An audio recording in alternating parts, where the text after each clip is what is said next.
Hello, hello, Dr. Brett Spradlin here at Divine Design Natural Health. It's June 15th. We're almost going on our summer break, and we've got this final class to teach tonight. It's part 2 of something we did about a month ago. But I need to know, is there anyone here that wants to learn? Excellent. So both of you will learn stuff tonight. And go back, I want to give a shout out to our artiste. Notice that this is You Don't Have a Virus Part 2, and this one is twice as contagious as last month's. So this will kill you twice as fast.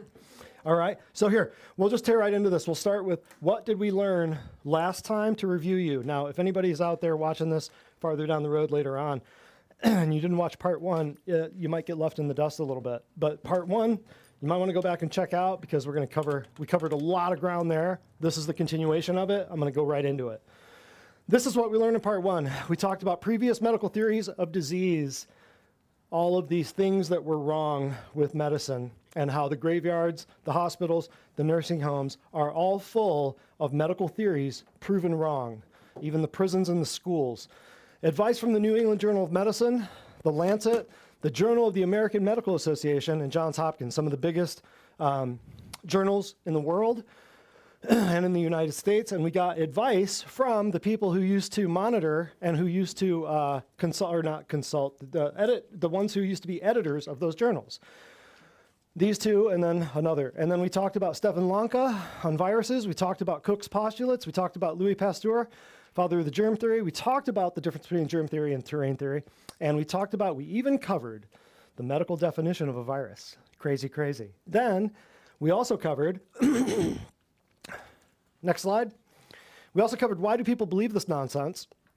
We also covered, are viruses alive? Are they living? Are they non-living? We covered what is an exosome. We showed you real pictures of fake viruses. We showed you the blob, the spiky blob seen all around the world, and we showed you the first specimen. Now, we're going to go straight into Part 2, where we are going to cover what about the measles? We'll come back to this, but we do have to cover some housekeeping because so much has happened in the last month. What has happened in the last month? Let me see. I have my list. Aliens are coming. I hope everybody's excited for that. We decided there's no hantavirus, despite the fact that we're going to talk about the hantavirus. So whenever I say the hantavirus in here, like there's a new hantavirus outbreak, just insert whatever is the new thing. Okay, it all applies the same way. We have the UFC, Royal Rumble, Saturday Night Live, Death Cage match on the White House lawn in Clown World. That's nice. I hope everyone watched it and cheered it on. Where we blew the hell out of Iran just so that we can go and rebuild it. That's always nice. Every country needs to do that at least once every 2 years. And then all the AI data centers coming because we didn't get through to people about the global warming hoax. So now we're just going to go ahead and build stuff and data centers, and we're going to pull it out of their pension and their retirement. We're going to use their 401ks to surveil them. I've told you, get your money out of the banks, close your brokerage accounts, get it out of Charles Schwab. They're using your own money to surveil you. I'm telling you. And then the greatest thing, one of the best things is I just love, you know how probably about a year or two ago we did the MAHA class, Make America Healthy Again, and I was saying, gosh, I just hope, I'm not holding out that any of these guys are going to be able to change anything, but hopefully DJT and hopefully, what's his name, Kennedy, RFK, can hopefully turn the thing around. Well, I gave up hope on that. So we're screwed. There's nobody that's going to change any of the health stuff. Nobody that's going to change any of the food stuff.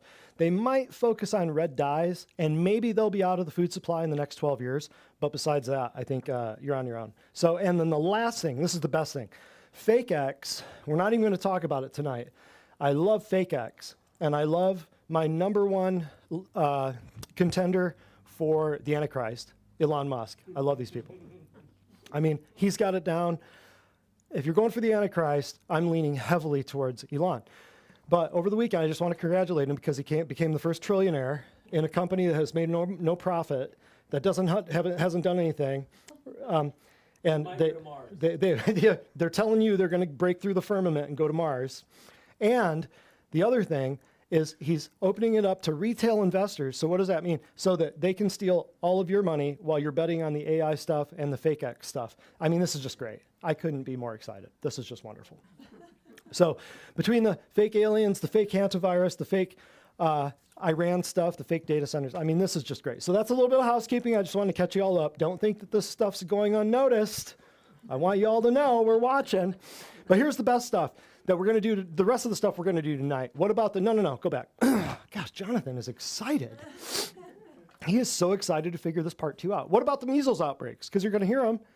You've already heard them, but you're going to hear more because they always want to get you with the kids. They always want you to think that the measles are going to kill all the kids. There's a new hantavirus outbreak. Back when we did this, we broke out part 1. Hantavirus was all the rage. Nowadays, that's kind of old news. It's kind of a, you know, what do they call it? It's so last season. It's an endangered species. We've got a whole new virus on the way. But when we talk about the stuff, whether it's measles or hantavirus, just insert Omicron, Alpha, Beta, Gamma, Delta, just insert whatever is the next thing that they come out with. Like you can insert Alpha Gal is all the rage now. That's the new one. 20 years ago, you could have inserted Lyme disease. Doesn't matter. Just flip a new name in there. It doesn't matter. But there's a new hantavirus outbreak. Doesn't it have to be a virus? I mean, the liars and the Freemasons on the news told me that it's a virus. It has to be a virus. What else could it possibly be that's making people sick? It has to be a virus. It has to be contagious. I'm going to show you it's not. Other objections, you're going to say, well, but I'm sick. You're going to hear this from friends and family. But I'm sick. How can you say it's not a virus? So-and-so coughed over the cubicle at work. You know, mom caught it from Farmer Joe at church. You're going to hear all this stuff. What else could it possibly be if it's not a contagious pathogen? You're going to hear this. We're also going to learn about the 1918 Spanish flu. What was it really? We're going to learn about virus isolation. Why do people actually get sick? If it's not this, why do they get sick? We're going to talk about the invisible rainbow. That's not an LGBTQ thing. That's an invisible rainbow. It's even better. Implications of increased EMFs, electromagnetic fields. We're going to talk about the Enders paper. John Enders was the guy's name. Paper that proved isolation. We're going to define virus isolation. We're going to show you the problems of virus isolation. We're going to show you where are all of the viral particles. Then we're going to discuss the ever important question, who cares? And then the other important question, why does this even matter? And the last thing is conclusions. Then we'll go back and we'll refresh all of this stuff, and we'll make sure that you understand it. There will be a quiz at the end, and you'll explain this to everyone, and they'll look at you like you're crazy. I promise. I promise. So what about the measles outbreaks? How do you know it's really measles? They told you on the news. Why? Because there's really the diagnostic criteria are subjective. They change radically over time. If you ask a doctor, what is this rash on this kid? He might say dermatitis and send him to a dermatologist. If you ask a different doctor, what is the rash on this kid? He would say, it's measles. It's subjective. The diagnostic criteria, they change all the time for measles, right? Yes. 32 years? 35 years, sorry. Nurse of 35 years. Did you ever see measles? No. Weird. It must have been all the vaccines. Everybody had the measles vaccine. They never got the measles. Isn't that great? But if you ask somebody, well, what's the criteria for measles? Anybody know? You never watched the Brady Bunch? Just a bunch of red dots. Red dots, right? But that could be anything, right? Could be poisoning. Could be they ate something. Measles. When they tell you it's measles on the news, is it really measles? I don't know. The doctors couldn't even decide if it's measles. So how do the guys on the news know? It could be a vitamin A deficiency. That could resemble measles if someone's really, really, really deficient in vitamin A. But no one's actually looking for a vitamin A deficiency, are they? They're just looking for a kid with really bad red spots to put on the news to make everybody afraid. If you've got certain rashes or skin eruptions, they could visibly resemble measles, just like I talked about a minute ago. They could be triggered by meds, other non-viral causes. Maybe they sat too close to the heater or some kind of source of radiation. This raises questions about how measles cases are actually defined and diagnosed, especially when many symptoms are considered very nonspecific, right? Let's move on. There's a hantavirus outbreak. Doesn't it have to be a virus? Well, Well, in Hebrew, hanta means lie or scam or nonsense. If you look it up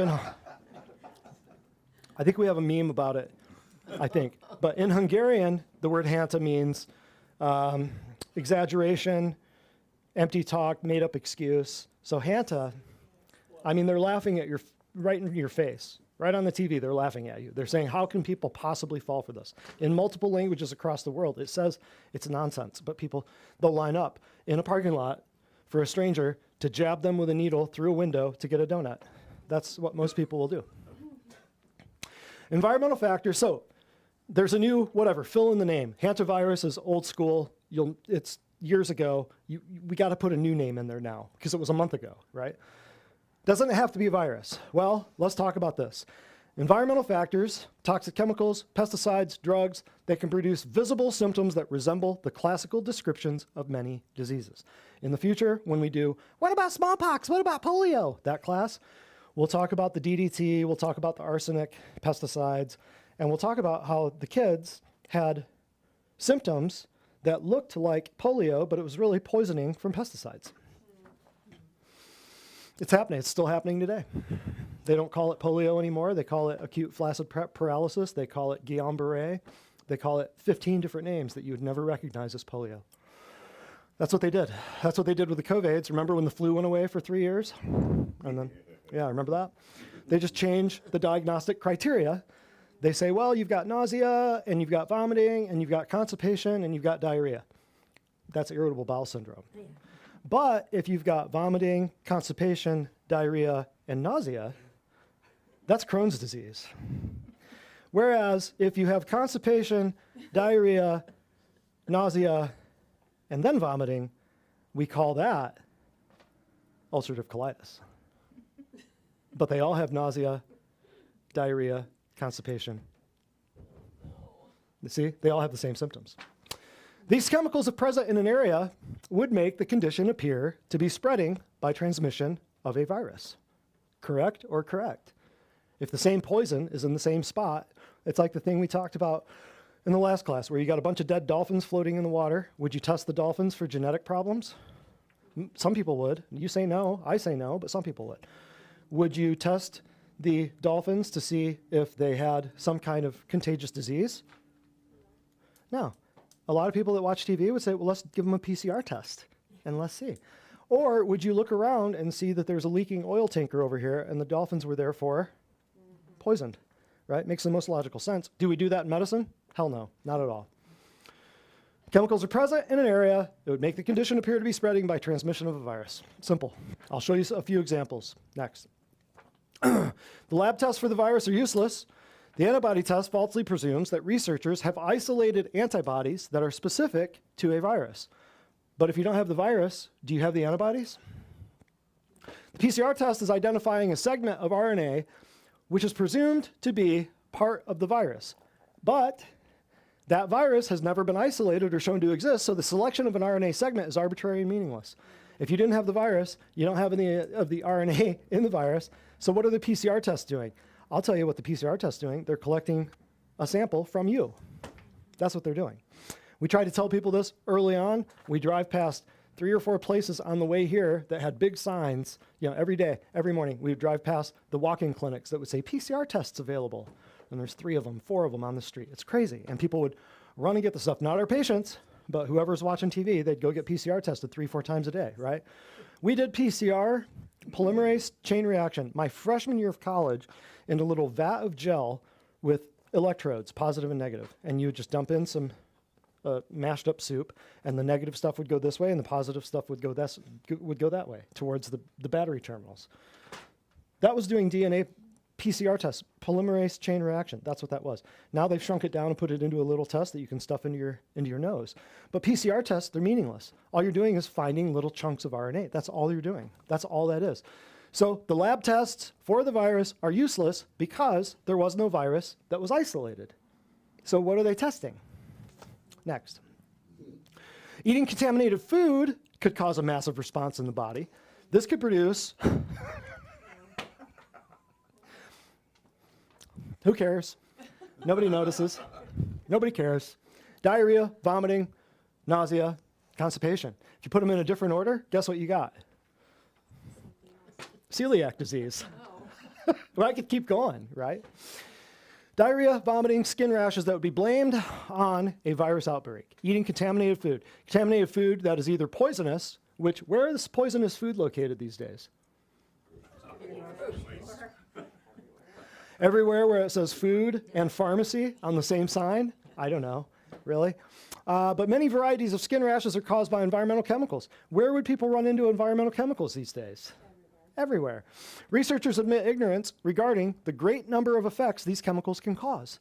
They admit, they say, we don't know what half of these chemicals cause. They're spraying crap in the air. Did you see the skies today? Oh, yeah. Oh my goodness. These chemtrail guys, man, they're working overtime. They really need to take a few days off. I've noticed. They're just such hard workers, especially on holidays. You would think they would take a holiday off. They don't. Not even on Easter and Christmas. The days that you think they would respect, they don't respect. They don't care.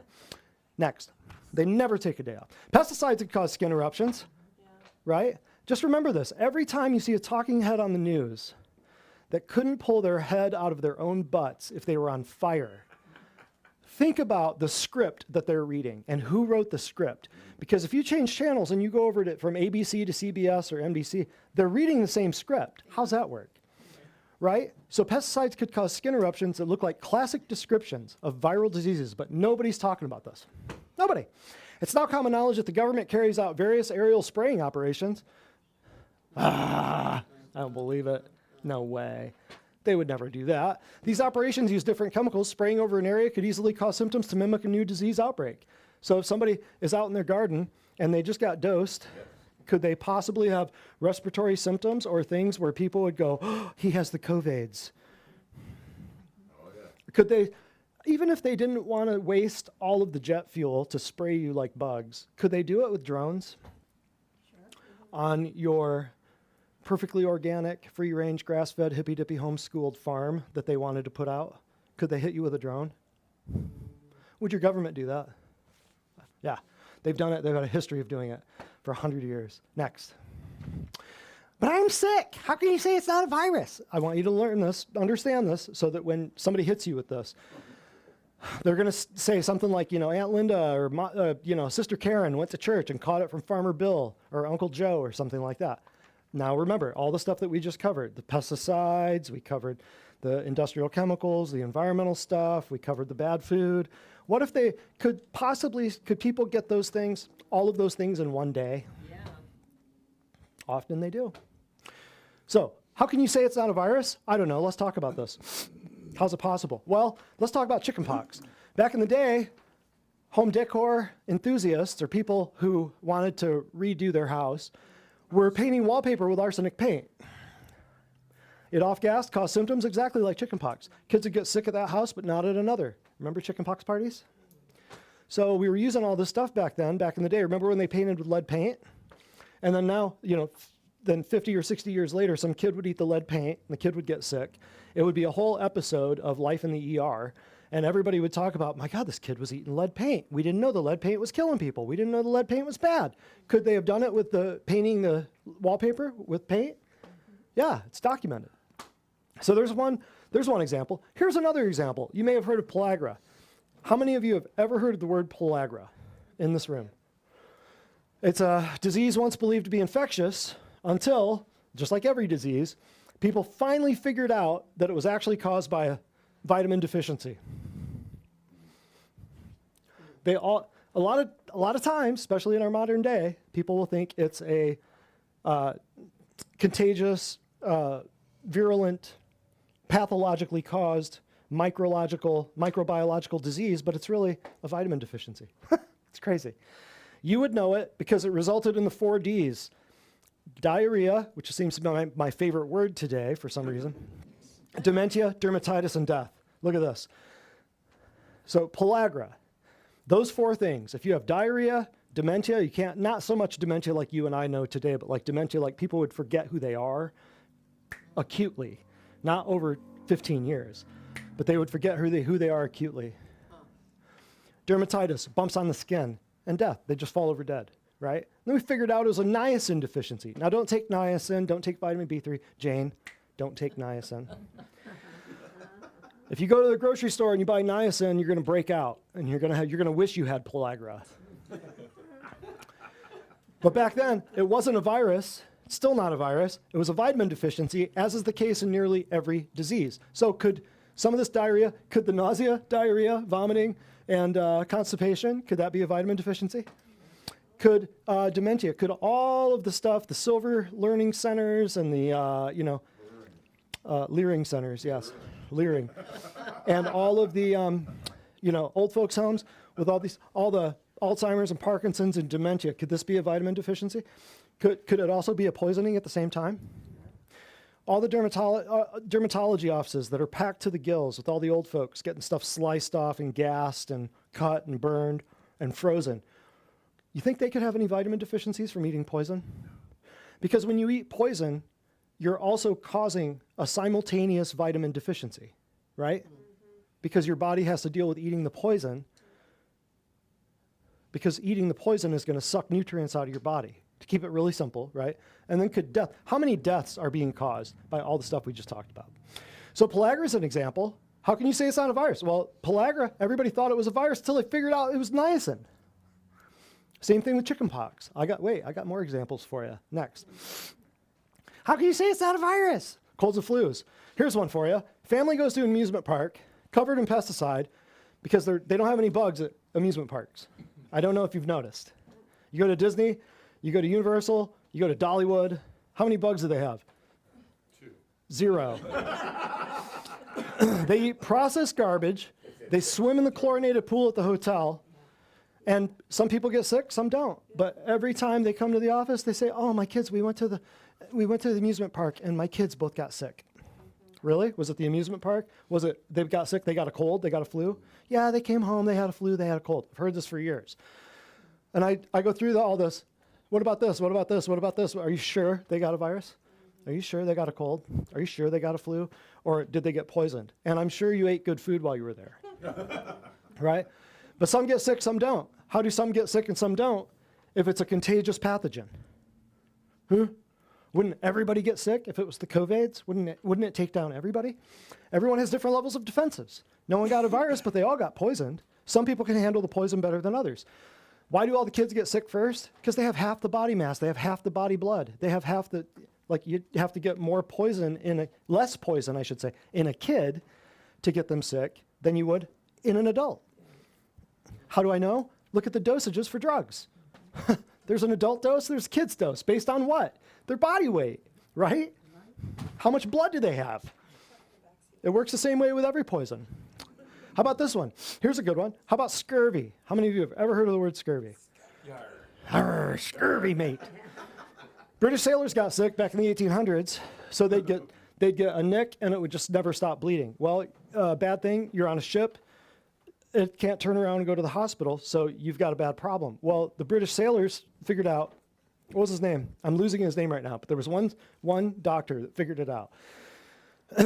This is what made the British the terror of the seas, because they had a strong navy, because their soldiers, their sailors, never got scurvy anymore because this doctor figured it out.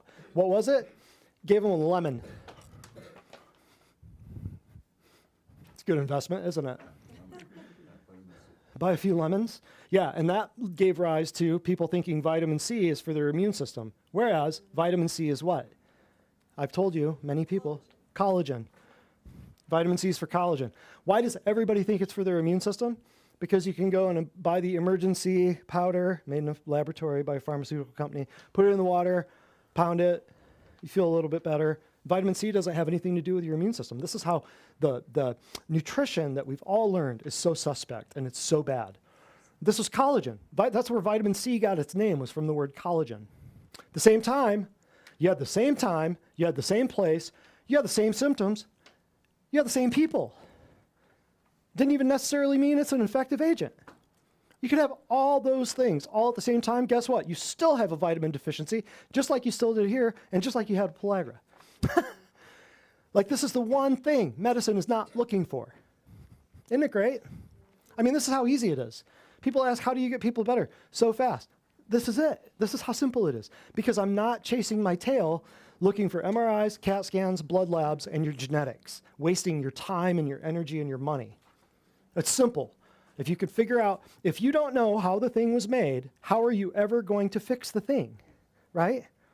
They don't believe what you and I believe about how the thing was made. They don't believe it. So they're always going to be looking for a miracle drug that's never going to end. Next. STDs. Here's a great example. In the late 1700s, European prostitutes were famous for syphilis. Syphilis is the exact symptomatology of mercury poisoning. How'd they get mercury poisoning? At the turn of the century, the proper treatment of non-specific lesions on the genitals was the application of mercury. Oh, no. Here goes. Doctors poisoned people with mercury until they salivated. Like you're talking about the Mad Hatter, mercury, Mad Hatter, from the Hatter, they would make hats with mercury. That's what made the Matter had, or that's what made the Hatter mad. The Hatter mad. So the doctors poisoned people with mercury until they almost barfed. That was the sign that they were poisoned properly. See what medicine used to do?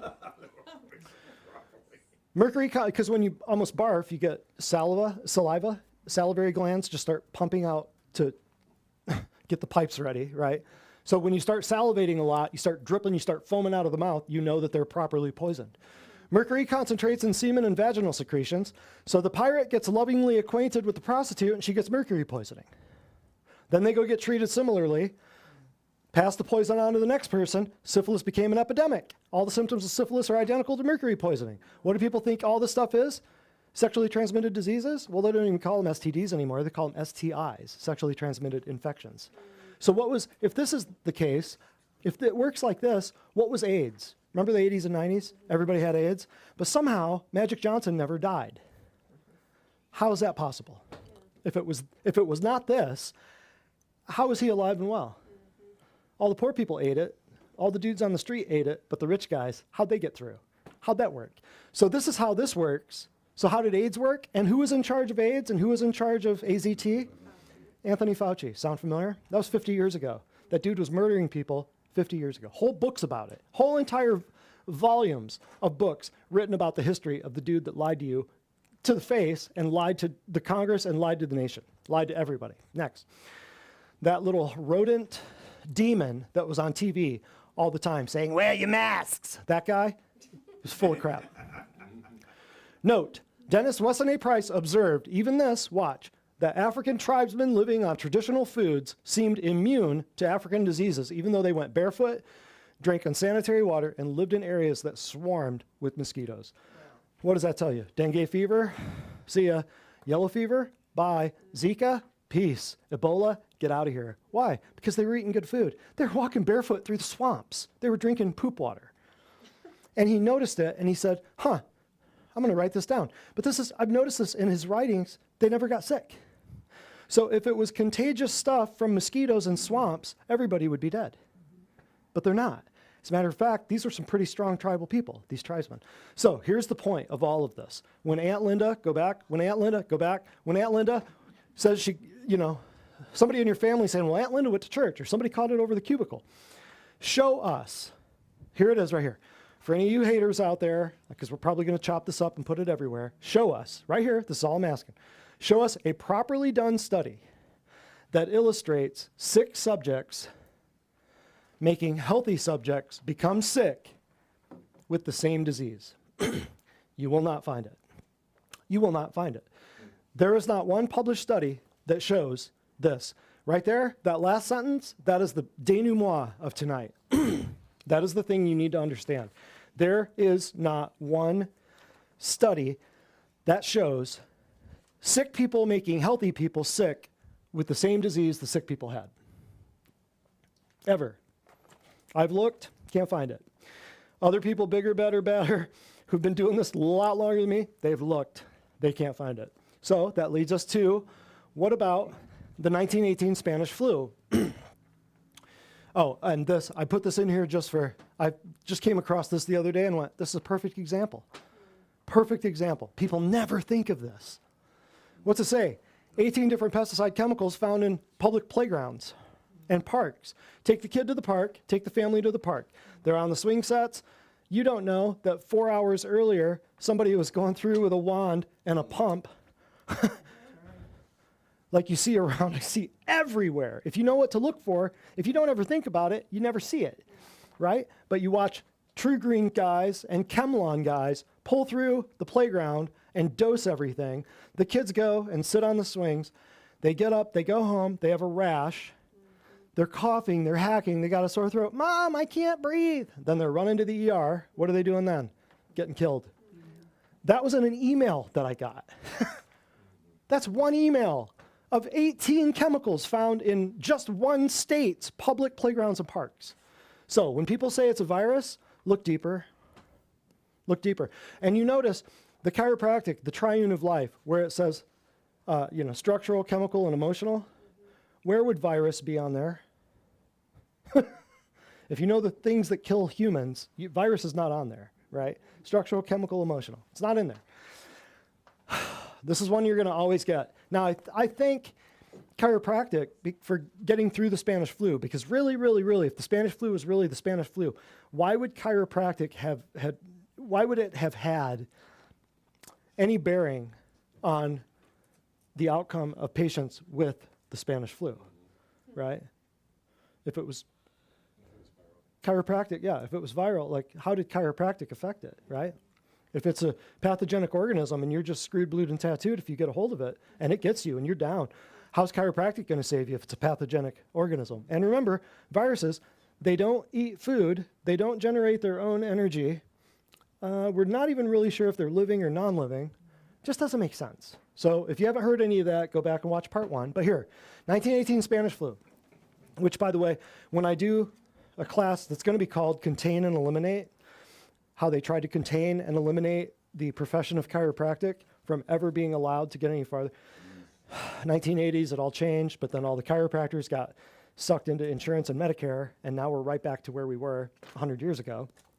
But what chiropractic did during this time period will blow your mind. That's how chiropractic stayed alive, was through people recovering from this. I'll get into that later. It's a class that we're going to probably do within the next year. It's going to be called Contain and Eliminate. It's all about chiropractic. The history of chiropractic, that even your chiropractors don't know how to tell you. It's crazy. We teach it here to everybody. Nobody knows it. So what about it? Nope, go back. During the deadliest example of a contagion in recent history, I put that in quotes, doctors struggled to explain the worldwide reach of the illness. How is it worldwide? Why would it be worldwide? If you remember, we talked about all the stuff, the EMFs and stuff like that in the last class. How would it happen worldwide if it was one virus? How would it spread? Kind of like right now, how are the ticks that are going all over the place? They don't crawl, they crawl like snails, they don't jump.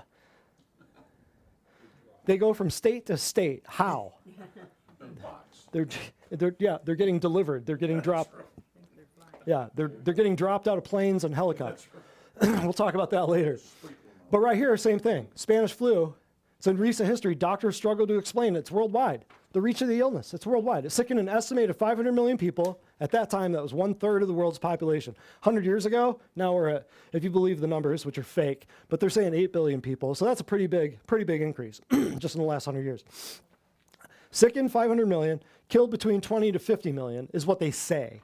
Do I believe the numbers? Absolutely not. But it seemed to appear spontaneously in different parts of the world, striking the young and healthy, including many American servicemen.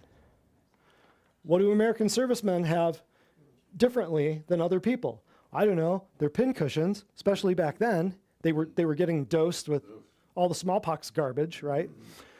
Some communities shut down schools, businesses, and theaters. Sound familiar? 100 years ago? Weird. People were ordered to wear masks, refrain from shaking hands in order to stop the spread of the deadly contagion. Sound familiar? Weird. Next. But the Rosenau study, this is a guy, Milton Rosenau, refers to a series of, get this, human experiments. You can look this up. At this point right now, even AI will tell you about this. But in the near future, don't bet on it. Yes. Study refers to a series of human experiments conducted in 1918 to 1919 by Dr. Milton Rosenau and researchers from the U.S. Public Health Service and U.S. Navy. This is probably before, I'm not sure, but that's probably before they all started eating babies. I'm not sure. To determine how influenza spread, using 100 healthy influenza-free Navy volunteers, The team attempted to transmit the disease through aggressive exposure methods, including spraying suspected pathogens into volunteers' noses and eyes, injecting filtered nasal secretions and blood from the flu patients into the healthy people, and exposing volunteers to coughing patients face to face. What do you think would happen? You would think they'd all get sick, would you not? I mean, we're talking about the Spanish flu. You're coughing, you're injecting, and you're spraying stuff into people's faces, into their mucous membranes. Remember when the COVIDs that wanted you to goggle up and wear a face mask, and we had all of the plastic sheeting at the grocery stores. Let's see what happened 100 years ago. Next. Despite these extensive efforts, none of the volunteers developed the flu, leading Rosenau to conclude that the mode of transmission was not understood. In his 1919 report, he stated, "We entered the outbreak with the notion that we knew the cause of the disease. Perhaps if we've learned anything, it's that we're not quite sure what we know about the disease." Yay. So that's a whole lot of work for a whole lot of nothing, for a big, giant nothing burger, right? Look at that. All other contagion studies and attempts to do similar things have had similar results. Isn't that nuts? All right. Commercial break. Everybody welcome Heidi up for a testimonial. This patient, she said, "I have been a patient at Divine Design for a couple of years, and it has completely changed my life. Recently, I became a caregiver to 2 family members, with one being my cousin, who was 71 with Down syndrome. He was mostly nonverbal and would only whisper certain words. About 4 weeks ago, I changed his diet following some principles I have learned here. He has lost 14 pounds and started talking more, stunning his 94-year-old mother. She said, "He's talking more than I've ever heard. He has a brightness in his eyes you didn't see before, is more active, and is continuing to improve." Yay. Refresh my memory, that was a 71-year-old Down syndrome of relative of a patient that she's taking care of. Changes his diet, and he starts talking more. So what are we doing to everybody? These kids, healthy ones, sick ones, what are we doing? Poisoning them. Unbelievable. Yeah, I forgot about that. All right. What they want us blaming for diseases? We got rats, chickens, pigs, cows, monkeys. Sound familiar? So we don't blame their poisons. Vaccines, fluoride, 5G, pesticides, fast food, and pills. I mean, that's a pretty powerful, says it all right there. I don't know who this is, but I like her. Nobody in America voted for data centers, AI. Nobody voted for surveillance capitalism. The entire fabric of our society is being changed without the will of the people, without a vote. Doesn't matter. Vote red, vote blue, vote donkey, vote elephant. Doesn't matter. They own the voting machines. Remember? If cooling is the biggest problem for data centers, why aren't we putting them in Antarctica? I've got a few ideas about why they're not in Antarctica, but we won't go there. Next. Well, this is such a good one, we had to censor it. But you're pretty stupid if you think tax dollars go to roads, hospitals, and schools. Our tax dollars go to immigrant invaders, offshore accounts, and psychopathic pedophiles. Isn't that great? I love it. Congrats to Pfizer for being in business for 175 years, never curing a single disease. Good job, Pfizer. After this, you'll be indoctrinated. Don't you mean inoculated? Nope. Sticking right out of his arm. Isn't that funny? Here we go. Bill Gates has been recorded 4 times. I've seen 3 of them. I don't know what the 4th one is, but he's been recorded 4 times on video saying he wants to reduce the population of the earth through vaccination, and yet the average person believes still to this day that vaccines exist to make them healthy and help them live longer. This sort of dumbness can only be produced inside the government school system, which appears designed to manufacture an endless line of non-thinking TV watchers ripe for sacrifice. I couldn't say it any better. I couldn't say it any better. So, now if you haven't figured it out yet about the whole method, the whole reason, how they do this and why, it's depopulation. They hate humans. That's exactly, and they think they're better than you. So what about virus isolation? We've got pathological viruses that have never been isolated from humans or animals. This is a fact. Never. We've never isolated humans or animals from humans or animals. Pathological. Pathological doesn't mean, you know, your old girlfriend. Pathological means disease causing. Pathological. Well, and you hear that term. You hear that term, pathological liar, means he has a disease where he cannot tell the truth, like pathological. Pathological just means disease causing. So pathological viruses never been isolated from humans or animals. Fact. There are, however, now this number is probably way up there now, but if you just went to PubMed or you went to Medline or you went to Webscape or WebMD or Medscape or whatever it's called, you could look and you could type in virus isolation, or you could go to the big databases, go to Google Scholar and just type in isolation of virus. This number is probably bigger. But when I did this, 10,000 papers in the medical literature announcing the isolation of viruses in the actual title of the papers. So do most people read the entire paper, or do they just read the title? Do most people read the entire newspaper, or do they just read the headlines? See where this is going?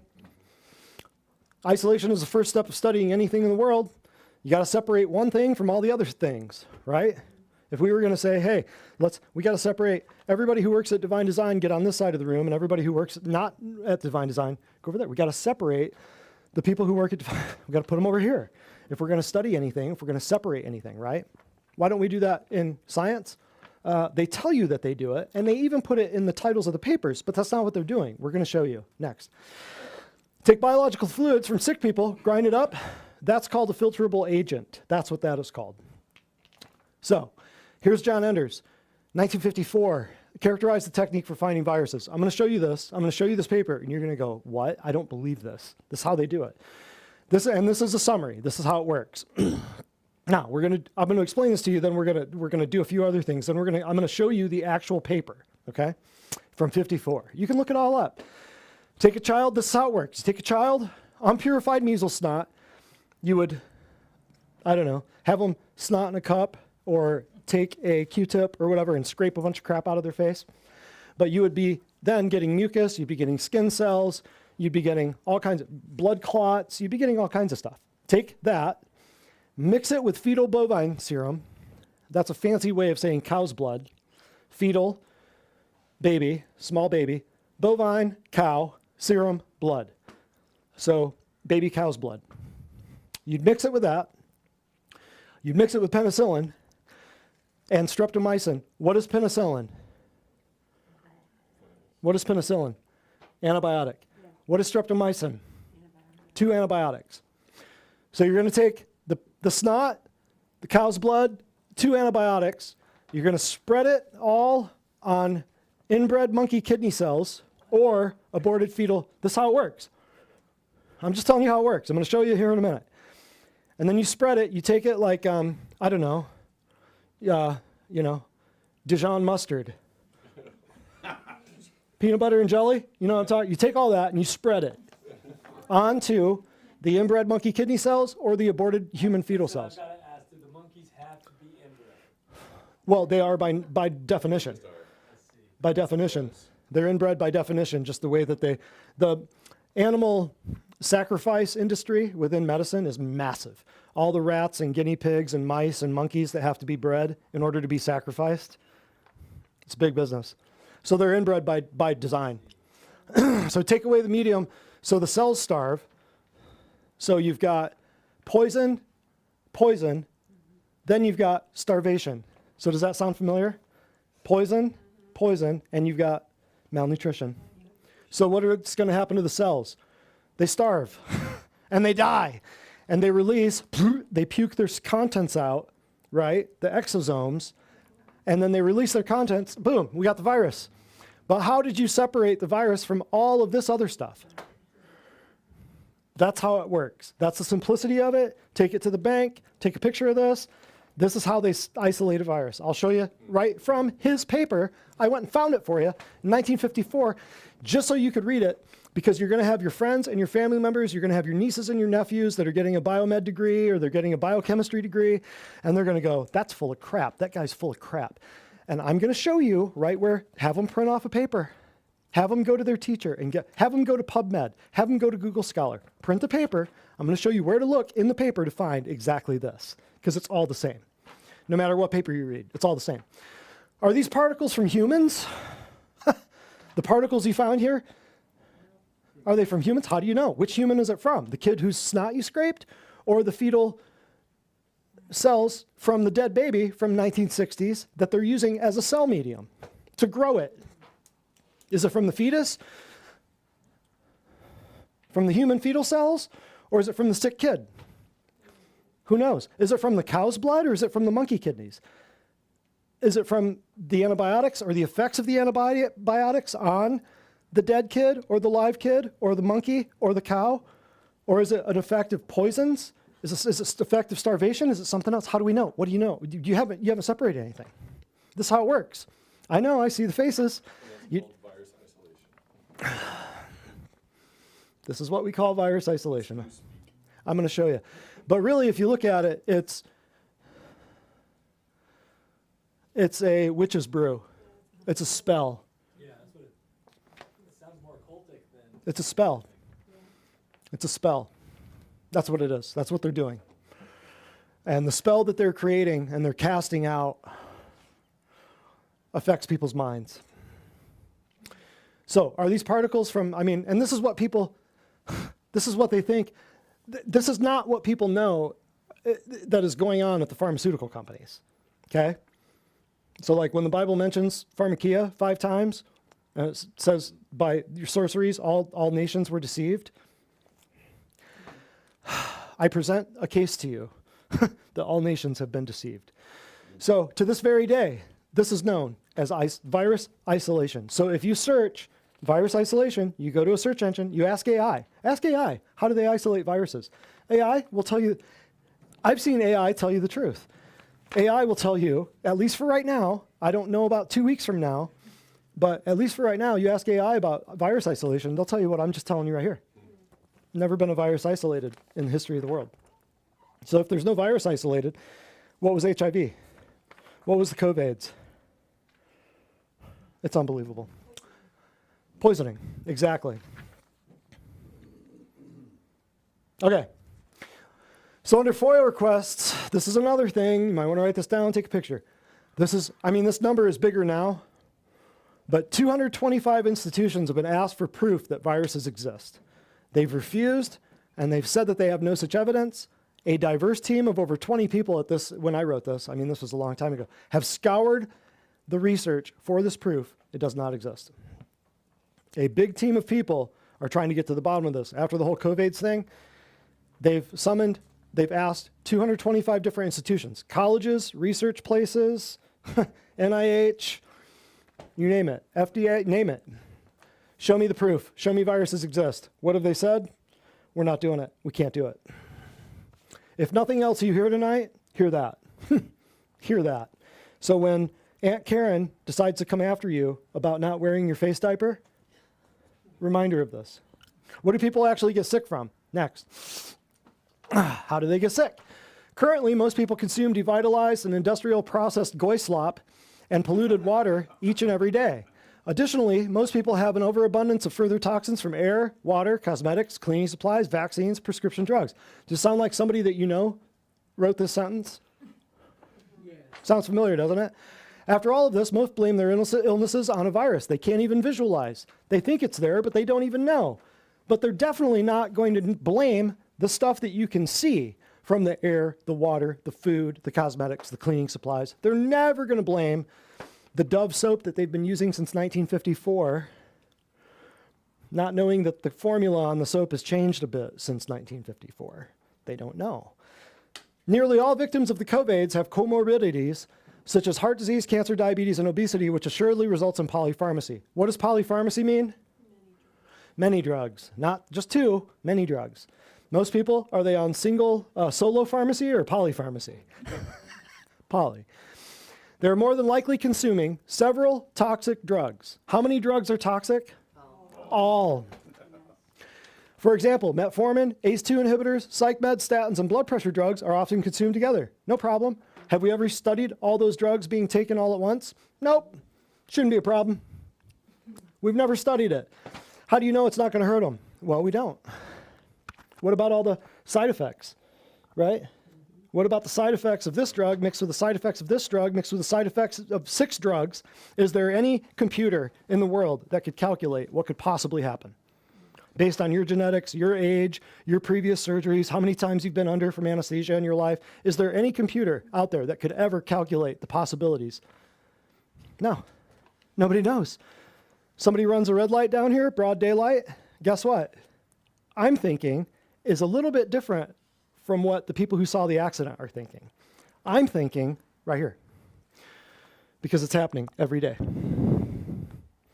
Somebody, blows something up, shoots somebody in the face, goes to prison. What am I thinking? I don't know. I showed you in the CSI class where I went to jury duty twice in one summer, and both of the cases had to do with prescription drugs. Yeah. So when I see the stuff, and was that just for me, for my entertainment? Me going there and going, wow, this lady got busted for a bunch of drugs. Where'd she get the drugs? They were prescription drugs. She didn't make them. She didn't cook them. She got them from a doctor. Where's the doctor? Why is he not on trial? Then this one over here, 2 months later, when I got selected for jury duty again, I go over here, and this guy killed somebody, chopped up a couple people, stuffed them in a trunk, and it was all over drugs. What kind of drugs? Not the ones you cook in a bathtub, the ones you get from a doctor. Laid out the whole thing, showed you in the class. Crazy. Blew me away. That was one summer. I got jury duty twice. I didn't have to do the thing, but I at least got to sit there and listen to the preliminaries. It was crazy. But this right here. Nearly all victims of the COVIDs have comorbidities. But when they died, what'd they die of? COVIDs. Next. So why do people actually get sick? I don't know. Interesting observation with the COVIDs lung malfunction is that it's bilateral, both sides, meaning both lungs. What does that imply? A systemic thing. Means it's your blood, right? If you've got tingling in both feet, like a diabetic, it's your blood. If you've got tingling in one foot, it's a structural thing. They don't tell you this, right? This implies systemic, whereas ordinary pneumonia typically affects only one lung, right? Because pneumonia, if you're going to get something wrong with a lung, it's usually only one lung, right? Unless you're breathing the same air with both lungs, right? Can you get carbon monoxide poisoning in both lungs? Yeah. So the action of millimeter waves in 5G is an equally logical explanation, especially those at 60 gigahertz, which disrupts oxygen molecules. So that's weird, right? So it's both lungs, not just one, like in an infection of some sort, like a bacterial thing, which you can obviously prove. But we don't know that bacteria. Remember from the last class, the way that we think bacteria infects somebody and the way that it actually does may be completely different, because we still can't take lung goop and put it into another person and cause the pneumonia that we had here over here. We still can't do that, remember. Still can't do that. Never been done. So is the pneumonia there as a result of the terrain, or is the pneumonia there as the germ? Right? They would have you believe it's the germ that's causing the sickness. I would present to you that it's the terrain that's allowing the germ to grow, right? Totally different thing. Here's a summary of a book. Very good. If you want to read it, go back. No, there you go. If you want to read it, you can. It's a thick book. I'm going to save you a lot of time. And here's the gist. Here's the Cliff Notes version. Cliff Notes. Everybody know what Cliff Notes? Summary. Here's the summary. As early as 1799, researchers puzzled over the cause of influenza, which appeared suddenly. Remember, we talked about the 1918 Spanish flu, and we talked about, here's 1799. They're like, where does this stuff come from? It appears suddenly. There doesn't seem to be a pattern. It's often in diverse places at the same time. Could not be explained by contagion. We're going back to 1800. The Invisible Rainbow, a book by Arthur Furstenberg, chronicles the history of electricity in the United States. Remember, we were just talking about the 5G thing and the COVIDs and the lung dispersion of oxygen molecules. And throughout the world, the history of electricity in the US and throughout the world, along with the outbreaks of illness that accompanied each step toward greater electrification. The first stage involved the installation of telegraph lines. By 1875, these formed a spider web over the earth, totaling 700,000 miles, with enough copper wire to cover the world nearly 30 times. 1875, so we're talking about telegraph lines. Keep that in mind. With it came a new disease called neurasthenia. Neura, meaning nerve, Neurasthenia, meaning absence or decrease. So numbness. Neurasthenia, numbness. Think of it as numbness. People developed headaches, dizziness, tinnitus, floaters in the eyes, racing pulse, chest pains, palpitations, depression, and panic attacks. Wait a minute. Back in the 1800s, they got COVIDs? How'd they do that? See what I'm doing? It's COVID. That's what COVIDs is. Isn't that weird? Let's keep going. No. Back. The medical community observed that the disease spread along the routes of railroads and telegraph lines. It often resembled the common cold or influenza and commonly seized people in the prime of life. See where I'm going with this? Next. In 1889, we marked the beginning of the modern electrical era and also of a deadly flu pandemic, which followed the advent of electricity throughout the world. Furstenberg noted that influenza struck explosively and unpredictably over and over in waves until early 1894. It was as if something fundamental had changed in the atmosphere. And I'm hearing the gears turning. I'm hearing everything click into place. I'm hearing it. I love that sound. It's great. Next. In 1918, what were we just talking about that happened in 1918? Let's see if this fits in. Radio waves blanketed nations worldwide. So we had telegraph lines, then we had, what was the last one? Radio? No, we had electricity, then we had radio, then we had radar, then we have satellites. It goes on and on. But in 1918, we got radio waves blanketed nations worldwide. The year 1957 marked the installation of radar. The Asian influenza pandemic began in February of 57, lasted for a year. Decade later, the U.S. launched 28 satellites, or I should say weather balloons, as part of the initial Defense Communications Satellite Program, IDCSP, ushering in the Hong Kong flu pandemic, which began in July of 1968. Weird. Isn't that strange? How could that possibly be? Next, let's keep going with this.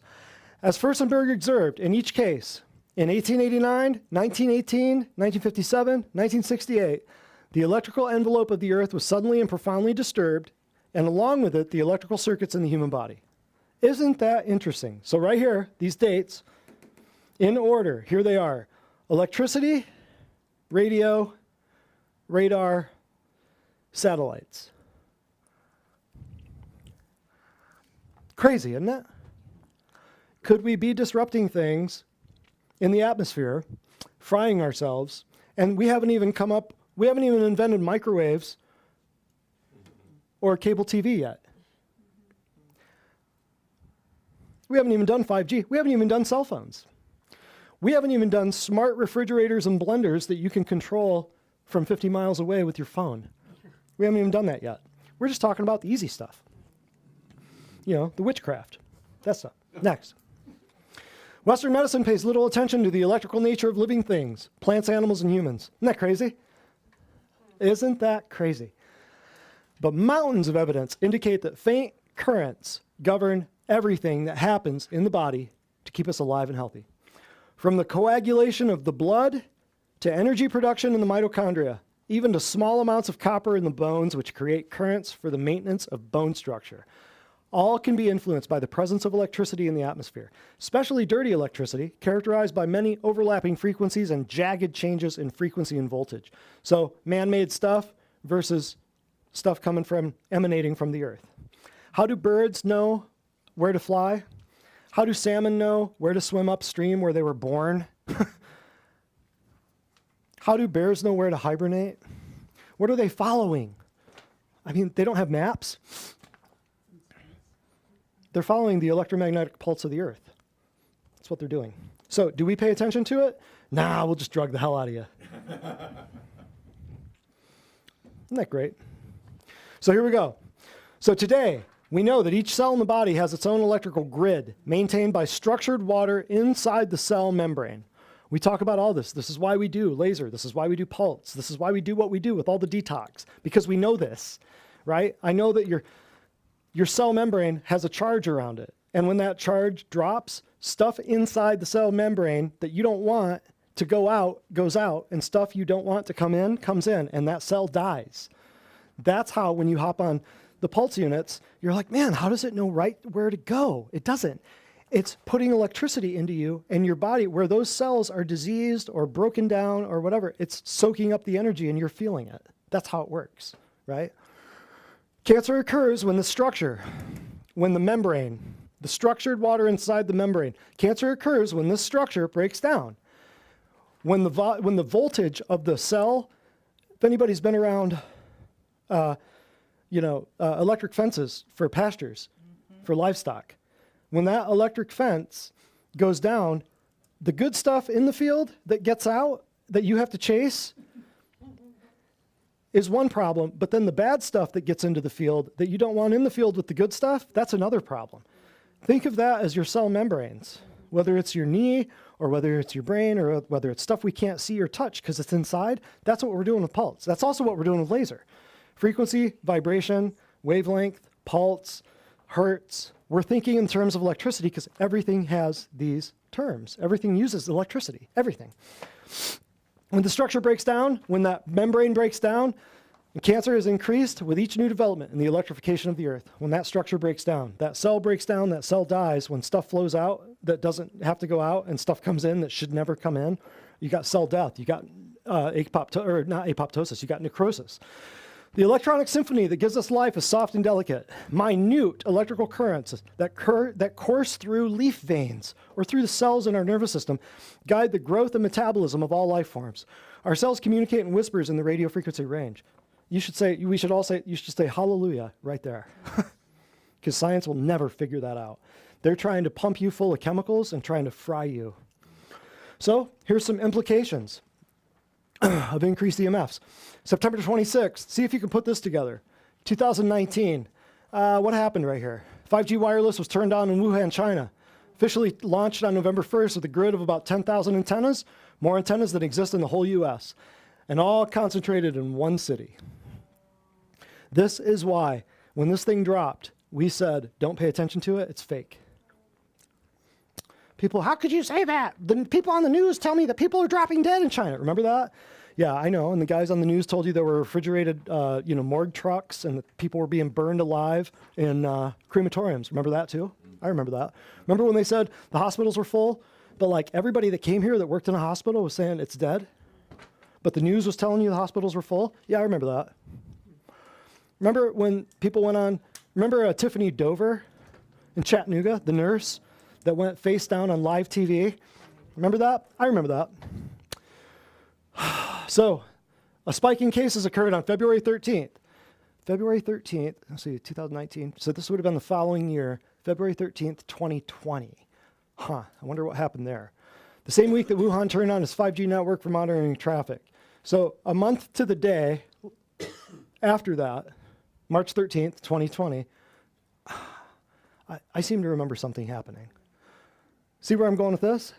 So when Aunt Linda says, I got sick, it was a virus, what else could it possibly be? I've got a few ideas. Next. But everybody gets this? Go back to that one. Everybody get this? They turned on the 5G. They launched it on the 1st. They had 10,000 more antennas than any other city in the United States, and a spike in cases happened a month before the COVIDs dropped, and the whole country shut down. A month before that, to the day, that's the week that Wuhan turned on its network for monitoring traffic. And you still have people thinking it's a virus. I told you, it was fake from day one. Next. Illness has followed 5G installation in all major cities in America, starting with New York in the fall of 2019. Remember when all this happened? Was it rural places that were getting smashed, or was it cities? I know exactly why. And when we got married, 2020, we drove from point A to point B, and literally, I'd never seen it before in my life, literally every water tower of every city had a crown of 5G, like a demonic coming out of the ground. Every water tower was radiated. The 5G, they put the 5G on the water towers. Every city. I have picture after picture, I have 20 or 30 pictures. Every town we pulled through, every water tower had 5G towers, had 5G panels on the water tower. So New York got hit, remember that? I do. Along with parts of Brooklyn, Bronx, and Queens, all subsequent COVID's hotspots. LA, Vegas, Dallas, Cleveland, Atlanta. Remember all those? Crazy. Soon followed with 5,000 towns and cities now covered. Citizens of the small country of San Marino, the first country in the world to install 5G in September 2018, have had the longest exposure to 5G and the highest supposed infection rate. 4 times higher than Italy. Remember Italy? When the whole COVID thing happened? Hotspot, right? Which deployed 5G in June of 2019, 27 times higher than Croatia, which has not deployed 5G.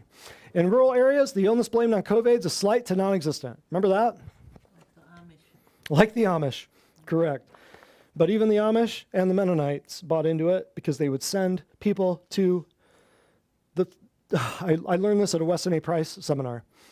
I was sitting down with a bunch of Mennonites. And for some reason, all the women Mennonites are nurses and they all work in hospitals. I don't know how. It's weird. So they would work in hospitals. Anyway, I sat down, we were having dinner, we were all talking. And I said, hey, how did the COVID hoax treat your community? And they said, well, we have what they call it, plain communities. We have different types of plain communities. Ours, we don't do phones, but we would send somebody to a phone and then they would report back to us. And I'm like, well, what would they do with the phone? Who are they calling? She said, it's a government hotline. What would the government hotline say? The government hotline would update all the stats and statistics and what to do about the COVID hoax. So one person from your whole community would go hop on a phone and dial into the government and get the brainwashing so that they could bring it back. She's like, that's pretty much what happened. And I said, so was it a robocaller? Was it a AI voice? Whose voice was it? She said, Anthony Fauci's. The Mennonites. I was blown away. What was the outcome? How did everybody do? She's like 50-50. Some people bought it, some people didn't. Unbelievable. Even the Mennonites got trashed by this thing. Unbelievable. Unbelievable. Blew me away.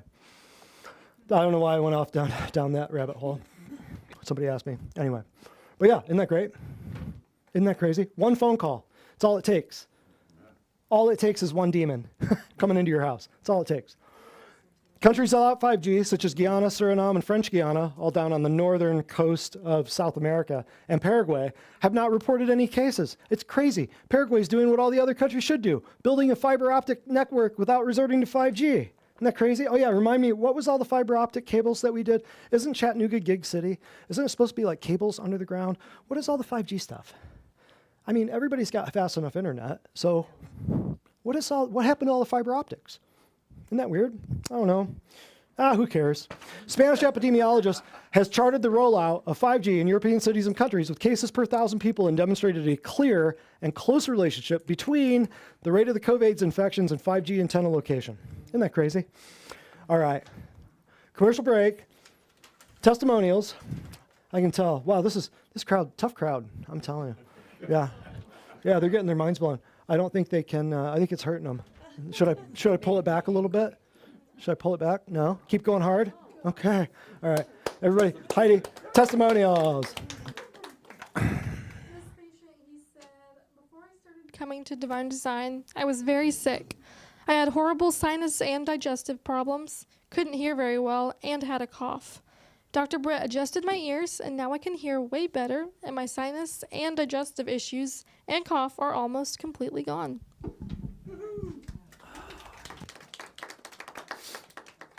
Yes. Okay. Memes. Feeling sick? Perhaps you're just under the weather. Got the chemtrails, you got the 5G, you got the poison, you got the radiation cutting through the chemtrails. What happens when you electrify and radiate the chemtrails? Unbelievable. No, it's just a virus. It has nothing to do with the stuff they're spraying. It's just a virus. If Bill Gates was willing to sneak drugs into his wife Melinda, just imagine what he's willing to sneak into vaccines for perfect strangers. You all know about that, right? He was getting, when they were eating babies on Epstein Island, he was getting down with a bunch of Russian hookers, and he got an STD and he gave it to Melinda. So he was asking Jeffrey Epstein, can you get me some drugs so that I can dose it in Melinda's drink so that she doesn't know I'm giving her an antibiotic. That was this guy. That was written emails 15 years ago. He's not a computer guy. He's not. This guy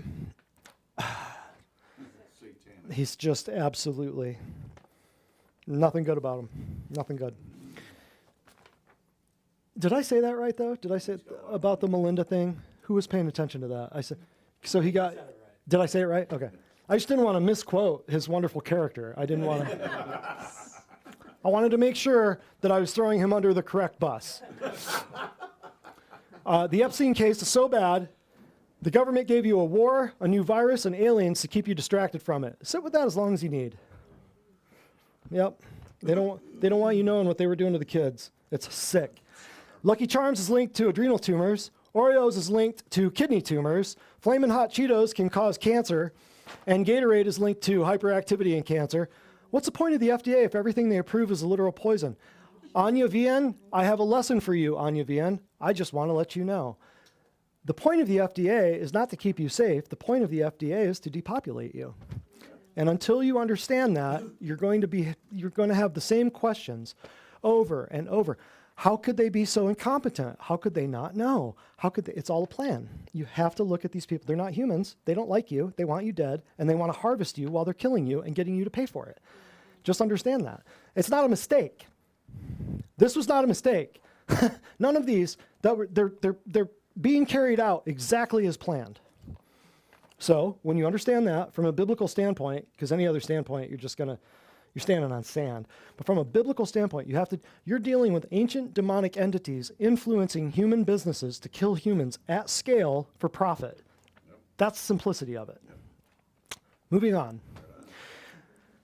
Oh, you're so happy the government approved a vaccine? Look at what government also approved. Slavery, segregation, theft, murder, genocide, bribery, kidnapping, torture, assault, coercion, extortion, nuclear destruction, fake, injustice, lies, sterilizations, violations of freedom, body cavity searches, breaking and entering monopoly. Before anybody accuses me of being anti-government, I just want to let you know, Samuel, when the Israelites were calling out for a king, Samuel said, don't do it. Nathaniel said, don't do it. The elders of Israel said, don't do it. Then they're calling out for a king, and God says, if I give you a king, he's going to take your young men for war. He's going to take your handmaidens.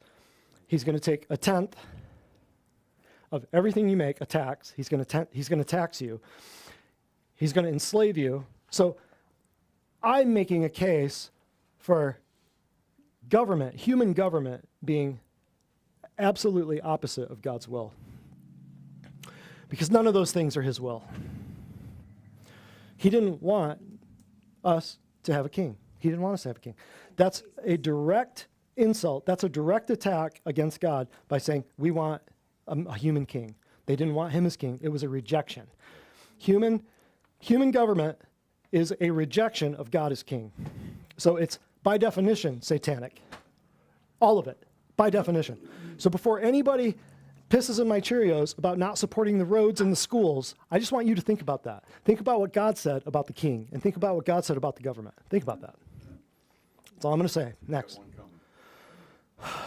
What? Cheerios? Who? Oh, yeah. The list of side effects is much longer than the list of benefits, and we still call it medicine. It's crazy. People still call it life-saving medications. Even the preppers and the Rumble channels and all the people, oh God, if the aliens come, make sure you have your medications.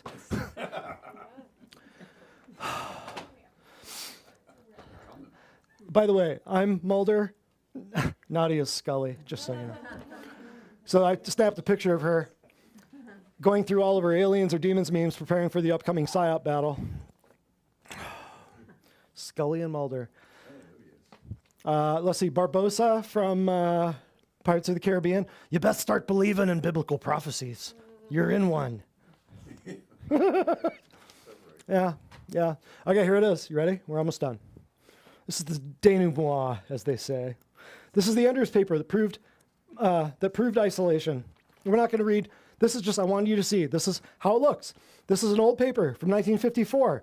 It doesn't look too different, does it, from what we read today, right? But it's propagation in tissue cultures of cytopathogenic agents from patients with measles.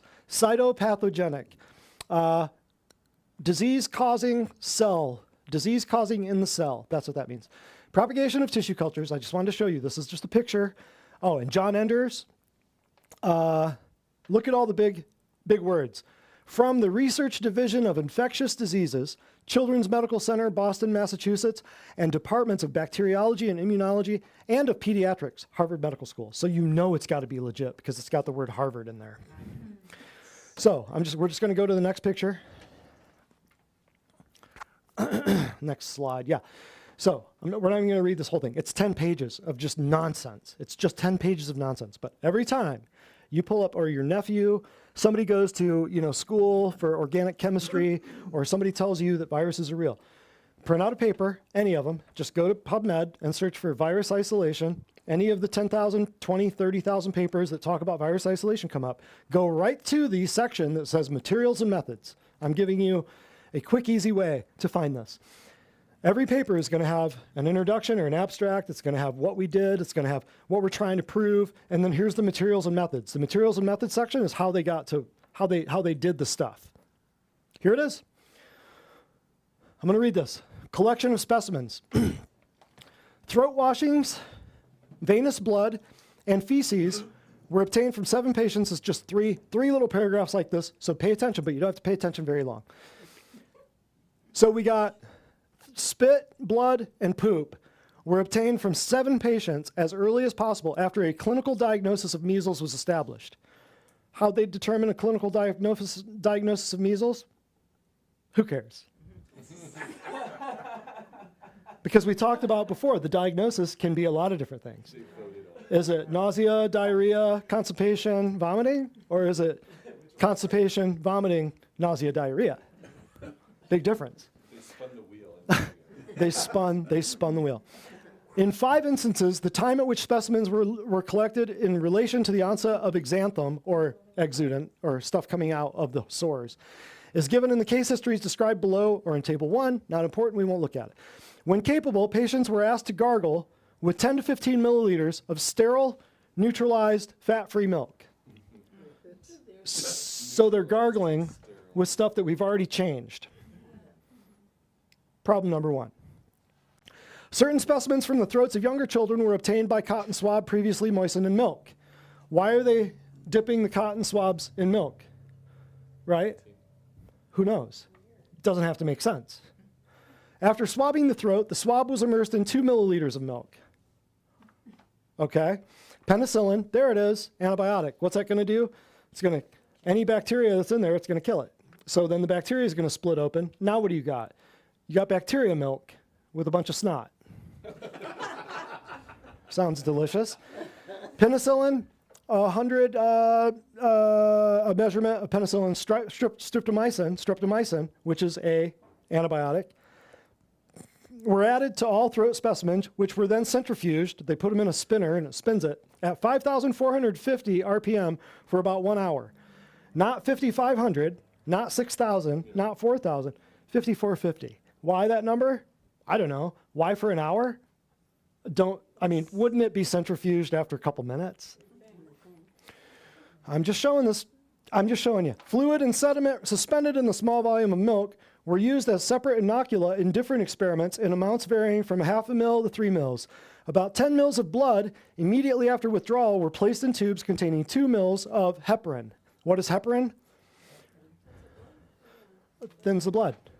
So they're pulling blood out of somebody. Remember, are we isolating something? Well, that's what we're supposed to be doing. But what did they do? They put heparin in there. So there's a blood thinner. As inocula for tissue culture amounts varying from 0.5 mil to 2 mils of the whole blood were employed. After addition of antibiotics, as described above 10% fecal suspensions, were prepared by grinding the material in bovine amniotic fluid medium. Yes, this is how they do it. They put the antibiotics, they put the poop, they put the cow's blood, or no, it's not cow's blood, it's cow's amniotic fluid. Makes no sense. This is what they do. This is what they do. The suspensions were then centrifuged at the same number for an hour. Why do you have to do it for an hour? Who knows? And the supernatant fluids used as inocula in amounts varying from 0.1 to 0.3. All specimens were refrigerated in water and ice or maintained in the cold at 5 degrees Celsius from the time of collection until they were added to the cultures. Why? Who cares? Doesn't matter. The maximum time that elapsed between collection of specimens and inoculation was 3.5 hours. Well, that's significant. Next, last one. Tissue culture techniques. In the initial isolation attempts, roller tube, you're not going to believe this, roller tube cultures of human kidney, human embryonic lung, so human baby lung, where'd they get that? A human baby. Human kidney, a little kid. Human embryonic intestine, so an embryo, human, intestine, baby. Witch's brew, demonic sorcerers, evil snake-worshipping serpents, right here. In the name of progress in science. Human uterus and rhesus monkey testes. So you got rhesus monkey balls were employed. Can you believe this? Subsequent passages of the agents isolated were later attempted in human kidney, human embryonic skin and muscle, human foreskin. I mean, you can't make this up, right? You cannot make this up. Human uterus, rhesus monkey kidney, and embryonic chick tissue. So chickens. So now we've got chickens in the mix. Stationary cultures prepared according to the technique of Younger in another study. With trypsinized, that's trypsin is an enzyme that breaks down protein. Trypsinized human and rhesus monkey kidney were later employed for isolation of agents and their passage. Later employed for isolation of, how do you get isolation? How? Culture medium consisted of bovine amniotic fluid, beef embryo extract, horse serum. What does that mean? Horse blood, that's what that means. Antibiotics and phenol red, a dyeing agent, as an indicator of cell metabolism. Soybean trypsin, inhibitor, was added to the medium unless it was used for the cultivation of human and monkey kidney. Why? I don't know. It just requires different stuff. Who cares, right? Fluids were usually changed at intervals of 4 to 5 days because you know when you're doing something like this, you got to change the fluids every 4 or 5 days. Why 4 or 5? You know, that's just what we do. For histological examination, the cell growth after fixation in 10% formalin, that's formalin, think of that as formaldehyde, was embedded in colloidon, dehydrated, and stained with hematoxylin and eosin. Hematoxylin, it says it right there, blood poison, and eosin, that's a stain. That's how they do it. If you look up any paper that talks about viral isolation, you will see something similar to that, okay? It's nuts. Does that change what you're viewing? Of course it does. You're not isolating anything. You're actually doing the opposite of isolating by putting a bunch of crap in there. So understand this. Terms like isolation, purification, and proof are redefined inside a specialized scientific system, often without the clarity or the consistency that science claims to uphold. Remember, trust the science, right? It's proven. The science is settled. Vaccines are safe and effective, right? Isolation traditionally, however, means to separate something completely from all the other substances or entities so that it can be studied unambiguously. But that's what you and I think. That's not what they think. Because remember, and go back to that last one, Jonathan, sorry. We've redefined this word. We've redefined that word. We've redefined that word. Remember last time we talked about how they redefine the word cure when they're talking about hepatitis? They say there's a cure for hepatitis. They've also redefined, let me think, isolation, purification, proof. They've redefined woman. They've redefined vaccine as of the COVIDs. So just remember, they can redefine words at will. So what they say is not what you think. Next. Now let's go back. Okay. In microbiology, for example, bacteria can be isolated by filtering and culturing until you have a single strain. Visible, identifiable, manipulable. But viruses, claimed to be very, very small, inert without host machinery, and not alive in any classical sense, are never obtained as discrete, fully purified particles separated from everything else in the sample. It just doesn't happen. Isolation now means culturing a patient sample with monkey cells or other lines, adding drugs and fetal bovine blood, serum, waiting for cytopathic or cell-killing effects, and then assuming the virus was there. That's what that means. Isn't that nuts? It's a witch's brew. And I remember reading papers like this in college, doing, your biology and your chemistry and doing your biomed degree, and you're reading these papers, and you're like, I remember looking at it and just going, man, how'd they figure this out? You got to do a lot of steps with a lot of different things to isolate this virus. But you just don't have you're like, they must be smarter. I don't understand. It doesn't make sense. What am I missing? But man, I got stuff to do. I got to keep going. You don't have time to look into it. You just keep going. So, problems with the isolation. No one ever extracts a full viral genome from a purified viral particle. They reconstruct it from complex cellular mixtures, like what we just showed you. And then, what do? Like with the COVIDs? Computer models. When it says in silico, they developed something in silico. That means they developed it in silicon, meaning they developed it in a computer. It was never in the real world. The COVID's hoax crap that they did was in the computer. It never existed in the real world. The logic is circular. Assume you got a virus, and that it exists, and then construct it from little tiny data fragments, and then claim the virus has been proven to exist. That's what they did with the computer models. This fails the classical test of scientific isolation and relies on inference rather than direct demonstration. You can't demonstrate this in the real world. It's all just computer models. Kind of like it's photoshopped because it has to be. Kind of like that. Yeah. More problems with virus isolation. When virologists are challenged on any of this, they often just shift the definition. You can't purify viruses like bacteria. They're smaller. Molecular detection is enough. Like, we know it's there. You know, if there's one there, then we know it's there. It's molecular, but we detected it. It's there. Really? Show me. How do you know? And then some other virologists will say, well, Cook's postulates are outdated. Well, really, they're outdated. Yeah, it was a long time ago, but man, they make sense and they're logical. So why can't you prove it? Remember, Cook's postulates. You take bad stuff out of a sick person, you put it in a healthy person, and the healthy person gets the same disease as the sick person. That's the basic, that's the simplicity of it. Can we do that? Never. Have never done it. These are not explanations, they're just adjustments of standards to suit the limits of their methods. They're just redefining words, right?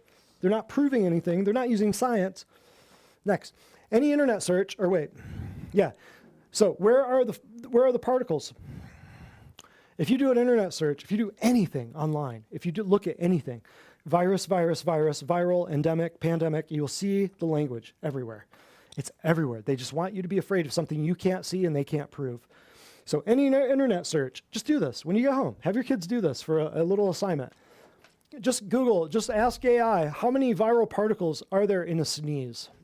And you'll get this number to this number. For some reason, they like that number. I don't know why. How would they know this? How would they know this? They don't. I'll show you. If viruses are obligate intracellular parasites, so they're dependent to be, they're obligate, they have to have intracellular, they're obliged to be intracellular, and they have to be parasites because they're not living, they don't make their own movement, they don't reproduce, they don't ingest nutrients. So if viruses are obligate intracellular parasites, why can't we find viral particles in fluid secretions? Remember, that was a question from part 1. Remember that? Why can't we find them? Where are they? Next. Makes no sense. We can find nanoparticles. So if we can find nanoparticles in your blood and in your spit, right? Why can't we find viruses? Nanoparticles are nano, smaller. Why can't we find viruses? So what's the problem? The commoner, the plebeian, the uneducated, the pleb would say, well, if you took 10 people with the COVIDs together and they all coughed in a box and they spit and they peed, like, could you be able to find enough virus? And the educated, Harvard-trained virologist would say, no, the virus is still too weak to isolate. We can't find it. And say, well, then, if 10 people won't do it, could we take 100 people and put the COVIDs together and have them pee and poop and piss in a box and spit in the box? Nope, it's still too weak. We can't detect it. And then you just go, well, shoot. Okay, well, we got 1,000 people here. Can we still do the same thing with that? Nope, it's still too weak. Like, it's just this circular reasoning that it just doesn't make sense. No matter how many people you spit in a cup, you're never going to find enough virus. Can't study it. So, next. If a virus is supposedly strong enough to survive, take a picture of this. I just threw my pen.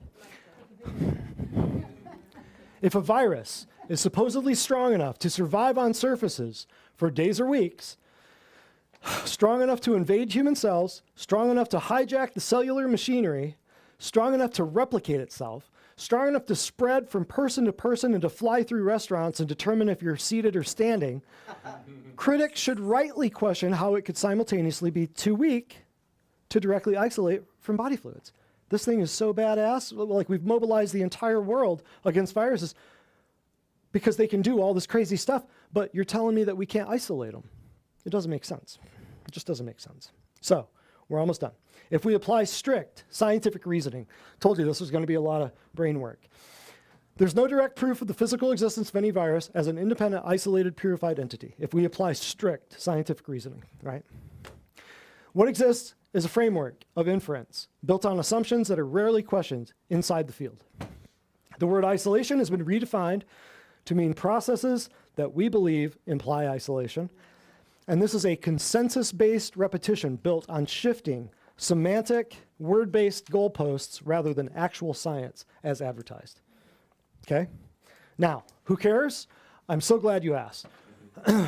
Here's kind of a review, summary of just what has happened and who's responsible for it. Follow along. Over 100 years ago, the world's richest man, oil baron John D. Rockefeller and his circle of advisors set about to completely reorganize how medicine was practiced in the US and the rest of the world. The role of the Rockefeller Institute and figures like Simon Flexner with the Flexner Report at the beginning of the 1900s literally oversaw the invention of a colossal medical fraud around claims that an invisible contagious germ, in this case the polio virus, caused acute paralysis and even death in young people.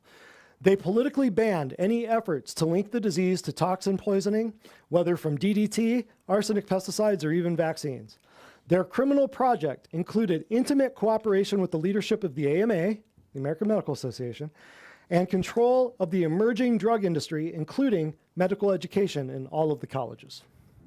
The same Rockefeller Group financed Nazi eugenics at the Kaiser Wilhelm Institutes in Germany in the 1930s, as well as the American Eugenics Society. In the 1970s, they financed the creation of patented GMO seeds, which were all developed by the group of Rockefeller chemical pesticide companies, Monsanto, you and I would call them now Bayer, DuPont, and Dow Chemical. Does anyone know anything about DuPont or Dow Chemical? All your Teflon pans, all the chemicals, all the nonsense, my goodness. Monsanto is merged with Bayer now, so you have the world's largest pesticide company merged with the world's largest pharmaceutical company. Years ago. Yeah, what could go wrong? Monsanto went away because they were getting so many lawsuits. Bayer absorbed them. Now nobody knows. Monsanto's gone. Monsanto, or I used to call it Monsatan. But so you've got some of this stuff is going to be right in the contain and eliminate history of chiropractic, because Rockefeller and Flexner, they set out to get rid of chiropractic. If they could get rid of the chiropractors, they could easily get rid of the homeopaths and the naturopaths and everybody else. So you'll see some of this again later on. But DuPont, Dow, Monsanto, just, it's all, can we say eugenics, can we say depopulation? Eugenics means, what does that word mean? Anybody?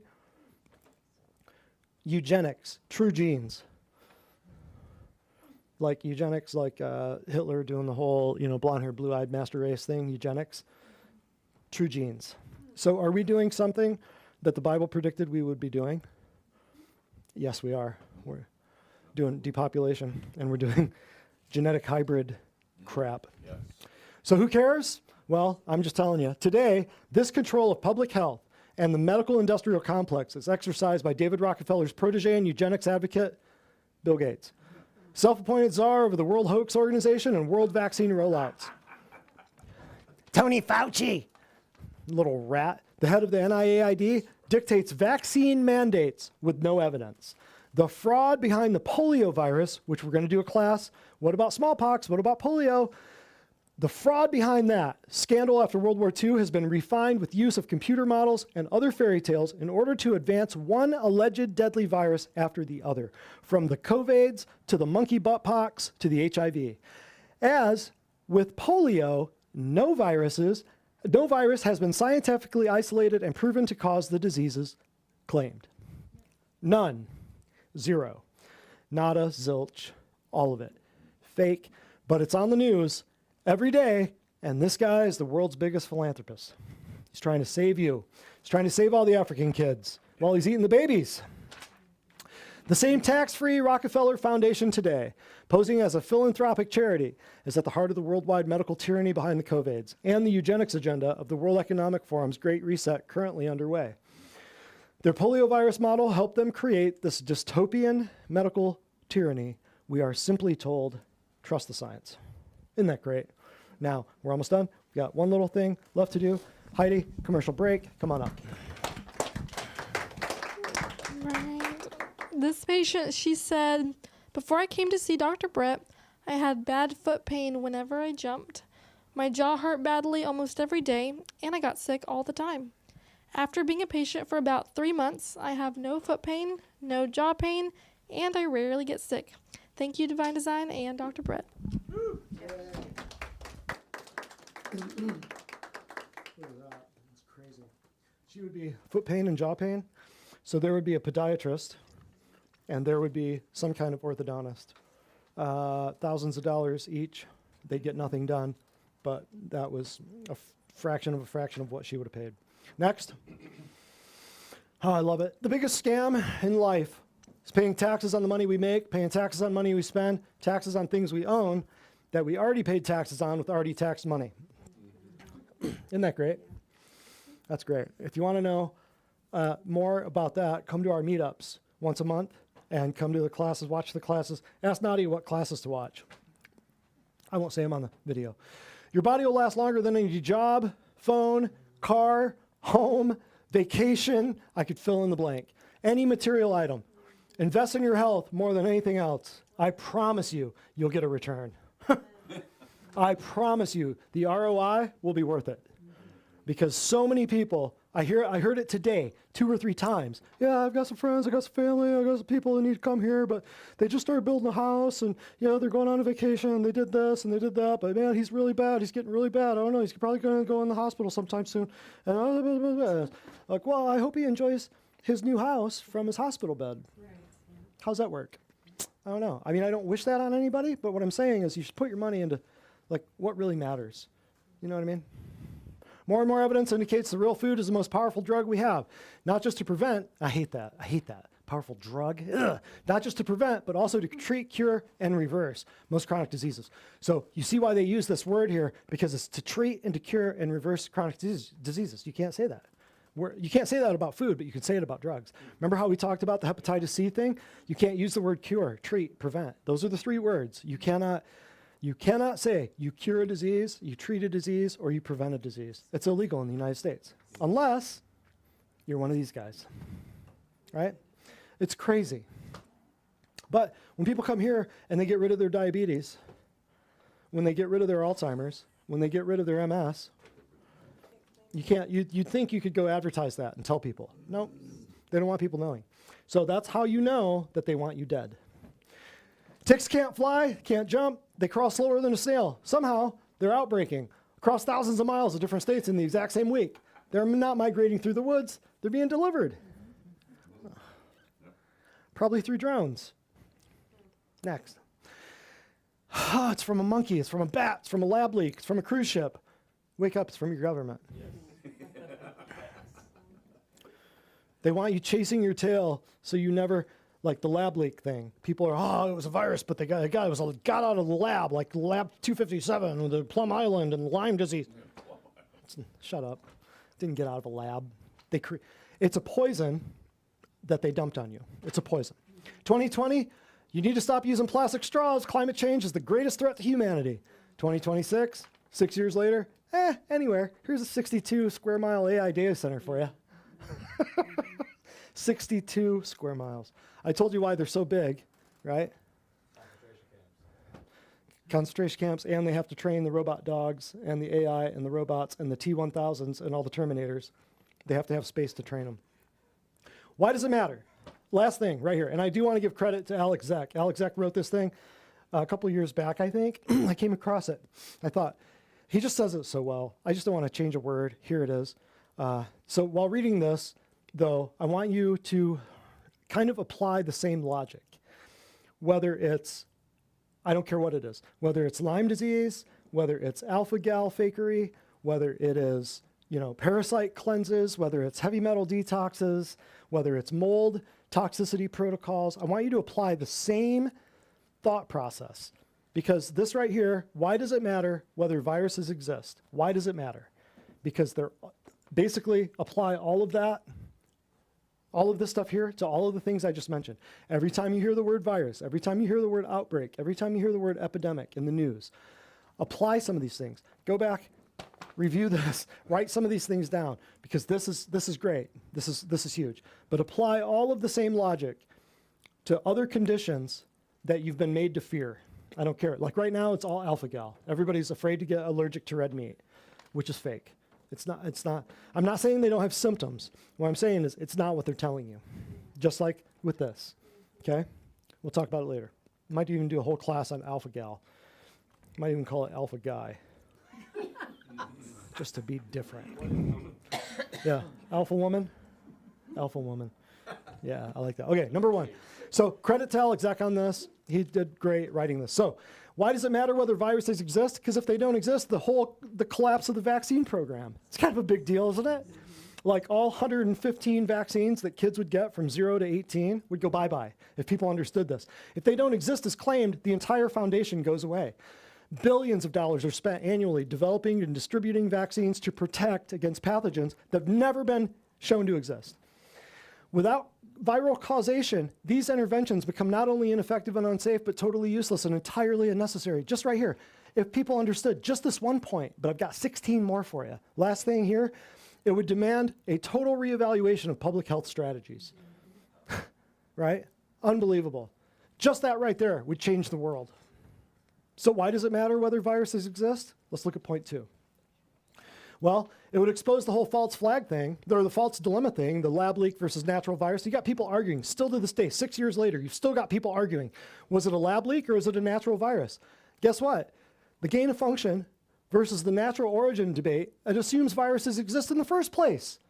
So it doesn't matter if you're listening to Zelenko, well, he's dead now, but it doesn't matter if you're listening to McCullough, doesn't matter if you're listening to, what's his face, like all the big doctors that came out, like if they're talking about viruses, you automatically know that they don't know. They haven't looked into this. They're still talking about viruses. It assumes they exist in the first place. Both are based on unproven claims, circular reasoning. Lab leak, natural virus, was it a virus that got out of the lab or was it a virus that was natural? Guess what? Neither. It was a poison developed by the government. That's what virus means. Latin word, virion, poison. That's what it means. That's the name of it. Number 3. Stops the senseless killing of animals, or culling in this case, sacrifice of animals. Every year, millions of animals are culled to stop the spread of supposed viruses. Ever heard of avian flu? Yeah. For instance, since February 2022, more than 166 million birds have been sacrificed due to supposed H5N1 outbreaks. So if H5N1 doesn't exist, guess what? It's just a huge demonic sacrifice. That's what it is. This not only causes immense suffering, but also destabilizes ecosystems and food systems. When you understand that PCR primers are developed using genetic material that's never been shown to come from a virus, the entire justification for these cullings collapses under scrutiny. It's not just unnecessary, it's an ethical and ecological disaster. Right? See, so if viruses don't exist, man, it's not just about the vaccines. Like everybody's life gets better. Next, we'd start looking at the true causes of illness. Remember, what's the true cause of illness? You're poisoned and you're malnourished, right?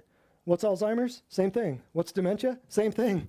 What's IBS? Same thing, right? But they're just going to tell you when you look it up on AI, it's nausea, vomiting, diarrhea, and constipation. No, that's not the cause of it. Those are the symptoms of it. So we'd start looking at the true cause. When you stop blaming invisible invaders, you start asking deeper questions, such as, what roles do terrain theory, toxins, trauma, lifestyle, emotional stress play in disease? What if symptoms are the body's intelligent response and not something to suppress, something to support, right? And how many chronic conditions are being misattributed to viruses when the real causes are right in front of us? How many hospitals are full of people where they're treating them for a virus, but they're poisoned? And when you're in a hospital, what's happening while you're in the hospital? You're getting more poisoned. Oh, yeah. By not just the drugs, but the food and the stress, because they don't let you sleep, because they have to check your blood pressure. I think I'm kidding. They have to check your blood pressure at 12, at midnight. Then they have to prick your finger and check your blood glucose at 4. And one nurse was here. She told me, she said, you know why we do that? We do that on purpose so people don't sleep. I said, what? She said, yeah. It's like 4-hour shifts or something like that. Yeah, but like you're going to wake somebody up, take their blood pressure. To do what? To do what? Schedule them for another test. Get them in another MRI or CAT scan. It's ridiculous. And I don't know, man. People think I'm too hard. I think, why are more people not pissed? Why am I the only one? Why am I the only one? I don't know. You got too many people in your family that are nurses and doctors. Probably. I don't know. Why are the pastors not saying anything? I don't know. Was that number 4? Oh, no. Go back. Yeah, there we go. We'd start looking at the true cause. When you stop blaming invaders, boom, boom, boom, boom, boom, boom. How many chronic conditions? Yeah, we did that one. Okay. 5. End the medical tyranny. Sound familiar? From lockdowns to masks to coerced injections, policies justified by viral threats have enabled unprecedented control. We never went back to the way it was. You ever notice? If the foundational premise is false, so is the justification for medical coercion. We have to hold you down and force vaccinate you against a virus that doesn't exist. Without confronting the fraud of virology itself, it's like whacking at the branches of a tree that keeps growing back. To stop the tyranny at its root, we have to expose the pseudoscience of virology. Stefan Lanka, a lot of these other people that I mentioned by name in here, that's what they're trying to do, at great personal expense, by the way. Number 6, overlooking metaphysical possibilities. What if it's not just physical? What if it also reflects emotional, energetic, or spiritual imbalance? Could symptoms be messengers rather than enemies? Have we been so focused on microscopic particles that we can't see, that we've ignored the role of consciousness and intention and coherence and truth and logic, right? If we explore these questions seriously, how might it shift our entire understanding of what it means to heal, right? American medicine has had 0 fruit for 150 years. Fruit, non-existent. The only fruit is rotten, right? People are sicker, they're fatter, they're more unhealthy, they're living less fulfilling lives, and we've got every vaccine, we've got every drug, we've got every pharmacy on every corner. They've dropped the ball in the end zone over and over and over, and people still keep trusting them. Like they're going to find a medical drug, a miracle drug. I've got news for you. God stopped making plants and animals a long time ago. Hasn't made anything since. There are no miracle drugs. He gave us everything he's ever going to give us. That's it. And it's already here. And it's called plants and animals. They're not going to find a miracle drug. They've been looking for 200 years. They never found one. Mark it down. Drop that mic, right? Next, number 7. We realize the power of belief in health. When the virus illusion dissolves, we start to see just how much our individual and collective beliefs shape our health, for better or for worse, right? Individual and collective. Individual, the people around you. If you're hanging out with people who believe all the nonsense that's on the TV, it's going to affect you, just like the Mennonites that I mentioned, right? One person comes back with that rat Tony Fauci's voice in his mind telling the entire town of Mennonites. Half of them go this way, half of them go that way. Unbelievable. All it took was one voice. That's all it took. Fear, expectation, suggestion can all manifest physically, while trust, coherence, and inner alignment can promote healing.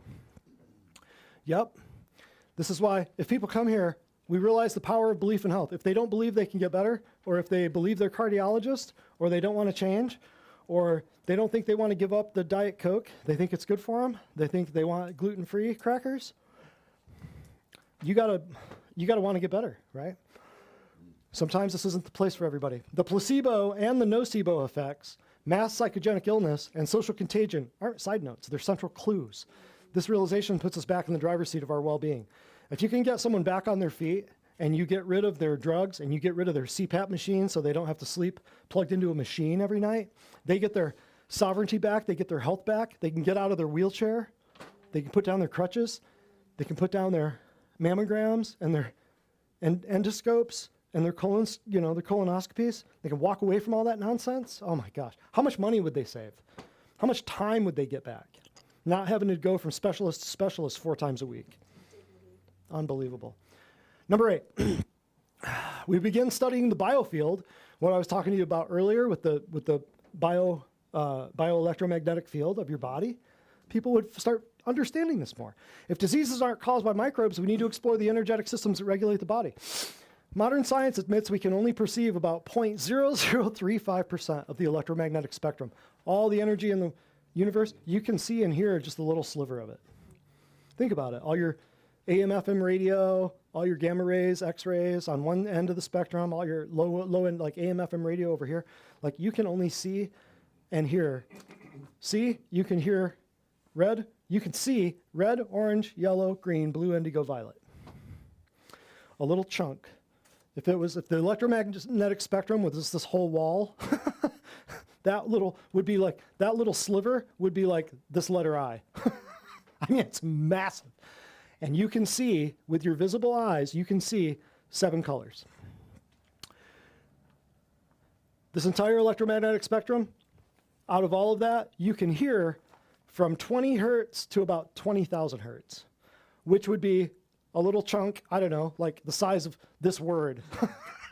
That's all the audio stuff and all the visual stuff that you can see out of all of the power that God created in the first sentence of Genesis.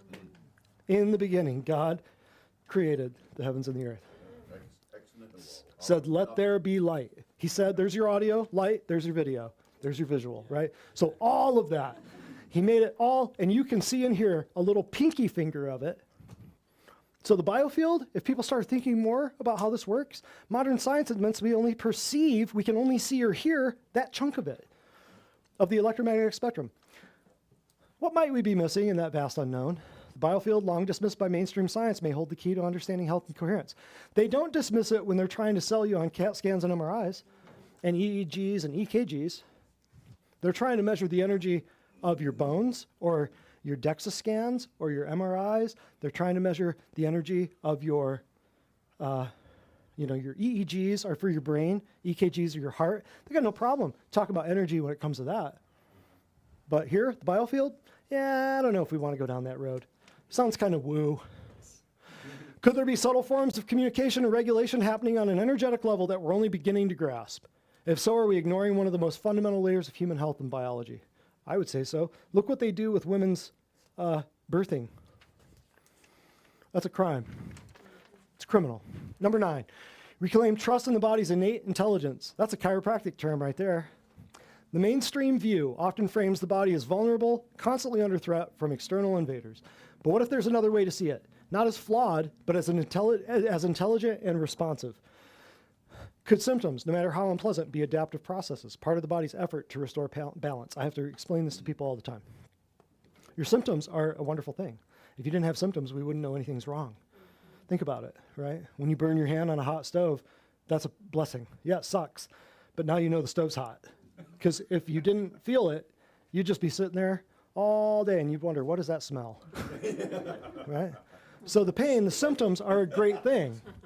Right? God, why does it smell like rotting flesh in here? It's you, right? But symptoms, like you should be glad that you have a check engine light on your dashboard to let you know something's up.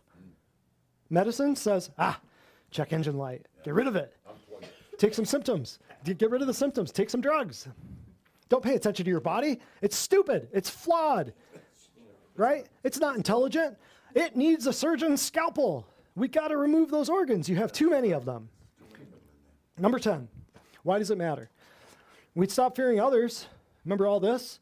The belief in contagious viruses creates social division and isolation. If infection is misunderstood, there's no reason to fear friends and family and strangers simply because they're unwell. This could restore human connection. If you could go over to your friend's house, they're all sick, and you just walk in like in faith, and you walk in like this, it ain't touching me. Now I know. You're not afraid of a contagious bug. This could restore human connection, compassion, trust in your body's ability to adapt. We'd stop pathologizing what are actually natural detox processes. You'd look at them as not a victim of a virus. You'd look at them as, hallelujah, they've got symptoms. Their body's detoxing. It's pushing stuff out. They've got bumps. Awesome, right? That's a big one.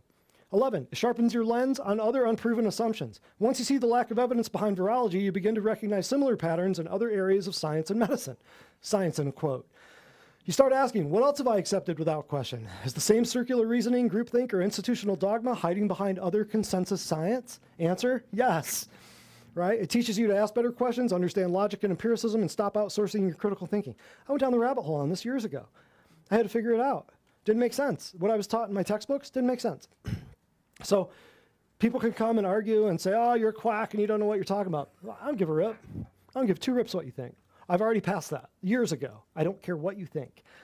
I'm going this way. You can continue in virus land and vaccine land. You can do whatever you'd like. But right here, I'm telling you, it makes more sense. I don't have to convince anybody. Next, number 12. It exposes the limits of modern quote-unquote science. Much of what we call science today isn't science at all, failing to follow the scientific method, right? And actually validate cause and effect claims. Remember Cook's postulates? Remember that? Yeah, they fail. Virology is a prime example. No controls, no isolation, no evidence. Just assumptions and models treated as fact. That's exactly right. It's absurd to believe that what happens in an artificial lab environment can reveal with certainty the inherent intelligence and complexity of nature. True science should observe nature, not try to dominate it or simulate it. Amen. Yeah. I'm telling you, he's not a Christian, but he's sounding like one, right? Number 13, it reframes how we view history. If the virus model is fake, then how do we reinterpret events like the 1918 flu, polio, HIV/AIDS, or the COVIDs? What if those events were driven by toxic exposures, pharmaceuticals, war trauma, mass psychogenic illness, EMFs, or starvation, not invisible particles? Changes how you view history, huh? This reframing doesn't just change our understanding of disease, it changes how we understand power, policy, and propaganda.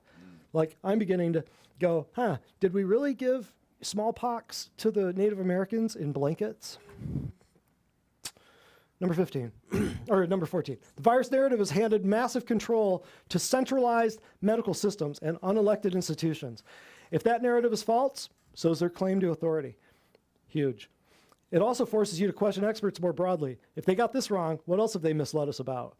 Well, understand they didn't get it wrong. They lied to you particularly about this. They didn't get it wrong.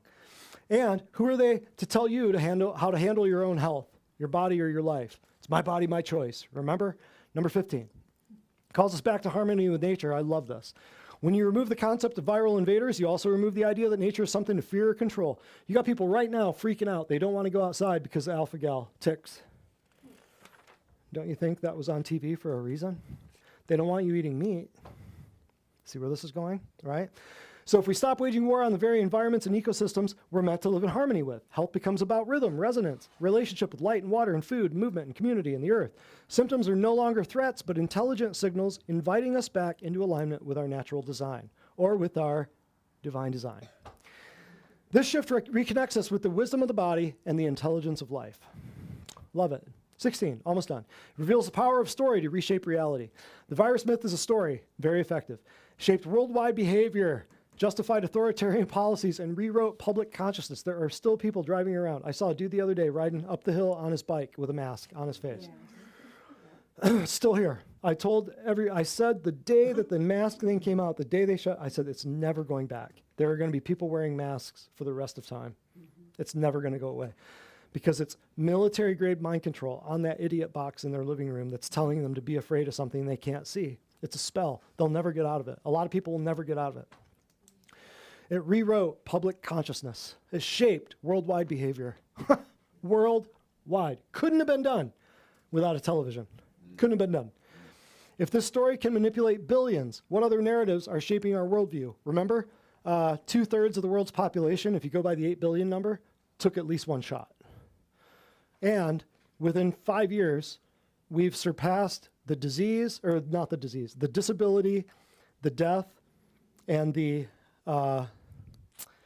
injury 10x of all the people who were damaged, disabled, or hurt, or killed in World War II. Within 5 years, without a bullet, without a bomb, without a plane, without a landmine, without a grenade, without one Nazi, we've had 10 times all of World War II fatalities and disabilities in 5 years, and no one knows about it. It's not on TV. But that's what COVIDs did. So it shaped worldwide behavior. They manipulated billions. Understanding the power of narrative helps us reclaim our perception, and write a new one. Love it. Last one.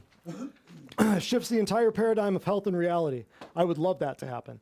This isn't just a scientific debate, it's about how we see life itself. Exposing the failed viral hypothesis breaks the spell of fear and opens space for deeper exploration on health and the nature of reality. Can you imagine what people would be doing with all of getting their life back if they weren't driving to Vanderbilt 6 times a month for specialist appointments that aren't doing anything but killing them, robbing them blind? What would their kids do with grandma for another 20 years if she wasn't getting killed by mammograms? You know, what would their inheritance be? What would the kids do? What would their great grandkids do? I mean, we were robbed, right? We were robbed of people, right? Snuffing out human life. That's their job. That is what they're doing, but on purpose. So exposing it all breaks the spell. It allows us to remember that health is our natural state and that reconnection might be the most important medicine of all. They will tell you that sickness is man's natural state. It's not the case. So, in conclusion, almost done. While the death statistics for COVIDs may not be reliable, here's everything I want you to get out of this. A small list of everything. Even though all the stats for COVIDs may not be reliable, there's no question that many people have reported odd symptoms like gasping for air and fizzing feelings. Remember the fizzing? People always complain. It's fizzing. I feel it fizzing in my lungs. Many suspect that the cause is not viral, but a kind of pollution unique to the modern age called electromagnetic pollution. Today, we are surrounded by a jangle of overlapping and jarring man-made synthetic frequencies from power lines to cell phones. It started with the telegraph and progressed to worldwide electricity, then radar, then satellites that disrupt the ionosphere, then ubiquitous Wi-Fi. We skipped microwaves and we skipped cell phones and all that nonsense. But right there it is, the most recent addition to this disturbing racket, this 5th generation wireless called 5G, soon to be 6G, soon to be 7G, and God knows what else. Researchers worldwide have yet to prove that a virus causes any of the following conditions: smallpox, polio, HPV, HIV, AIDS, hepatitis A, B, C, SARS, severe acute respiratory, MERS, Middle East respiratory, bird flu, swine flu, Ebola, Zika, dengue, yellow, black, red, all of it, all the fevers, all of the stuff, right? Dengue fever, Zika, all of it, fake, fake, fake, fake. You go through airports certain times a year, and they'll say, have you been to these? There's little stands, and they'll say, have you been to these countries? You could have Zika virus. They're still doing it. Germ theory's wrong. Virus theory's wrong. Viruses aren't here to kill us. In reality, they're expelled cellular exosomes. Exo meaning outside, some meaning body. Body that goes outside of the cell, whose role is to provide the detoxification package and the communication system that allows us to live a full and healthy existence. A war on viruses is a war on life because they will never stop with the vaccines. Next, last couple things. Remember, I've said this for 12 years. Medicine assumes that all disease is germs or genes. Think of a disease where medicine does not tell you it's a germ or it's a gene. It's a bug or it's genetics. 2 months ago, we took the genetic one and we crushed it.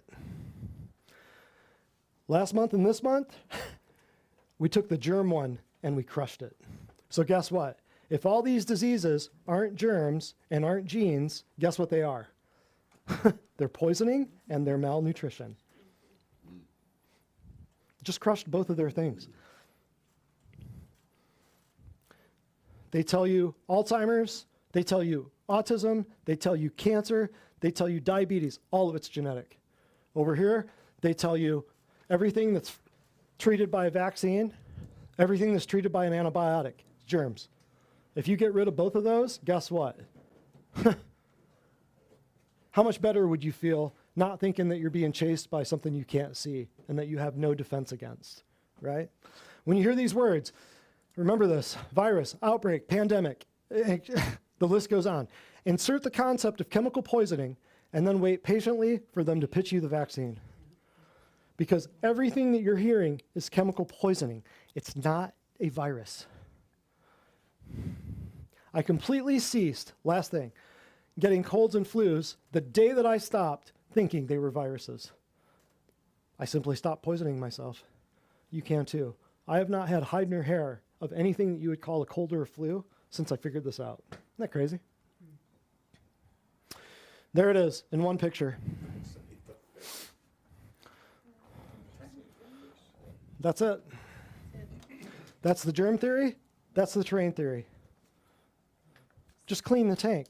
You see the dolphin die? You see a bunch of dead dolphins? Would you go vaccinate the dolphins or would you just clean the tank? Like we talked about. Okay, that's it. Anything? Questions? I'll take a question or two. Or if you want to swear at me and throw things, whatever. Oh, comment. There you go. A comment. Yes. The Lord's been speaking to me about we're in a seed ward, and that's what this is all about. The origin of the seed, what God has created from the inside out, and as it applies to words, as it applies to food, as it applies to relationships, we are in a seed war. Mm-hmm. And so this applies on so many levels. Mm-hmm. Sure does. Redefining the words, Yep. going back to, that's why I use the, I like to go back to the original definitions, etc. That would be nice. The definitions that we all learned when we first learned them, Well, even before that, or even oh, before. Noah Webster's Oh yeah, Dictionary of the American Language. Yeah, that's what I use. 1828, I think. Yep. Yep. Yeah. If you really want to look up a word Mm-hmm. and see Or what it go was- to, what it meant in English mm-hmm. before Black's Law Hebrew or Dictionary Greek. got a hold of it. Or Yep. Aramaic. Yep. Good stuff. Yep. Anything else? Do you think all It's just for the recording. Do you think all doctors know What'd she say? this? Do you think all doctors notice? No, all doctors know this. No. No, not all. But you have to. I hear this all the time. Are they all in on it? No, it's impossible that they're all in on it. But at some point, they have to come to realization. They have to come to an understanding, because, and I'll keep this short. But when I first got in practice, I saw quick results with people because we just got rid of the poison and we increased the nutrition. And so I would see patients get better. They're taking their supplements and their eyes are getting better. Like, this was my first few months in practice. Like, wait a minute, how are your eyes getting better? I didn't believe it.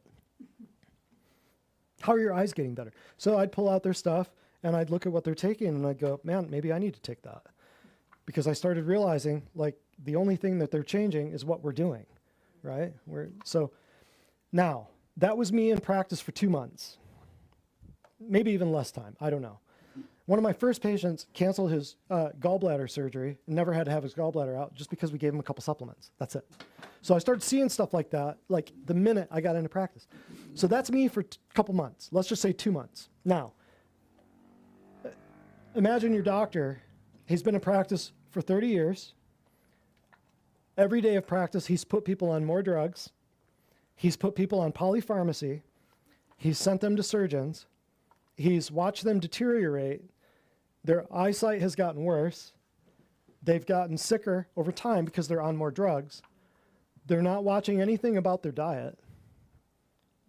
So would he have similar observations about his patients? Or would he have very different observations? And how could he be in practice for, let's just say, 5 years, 10 years? Cognitive dissonance.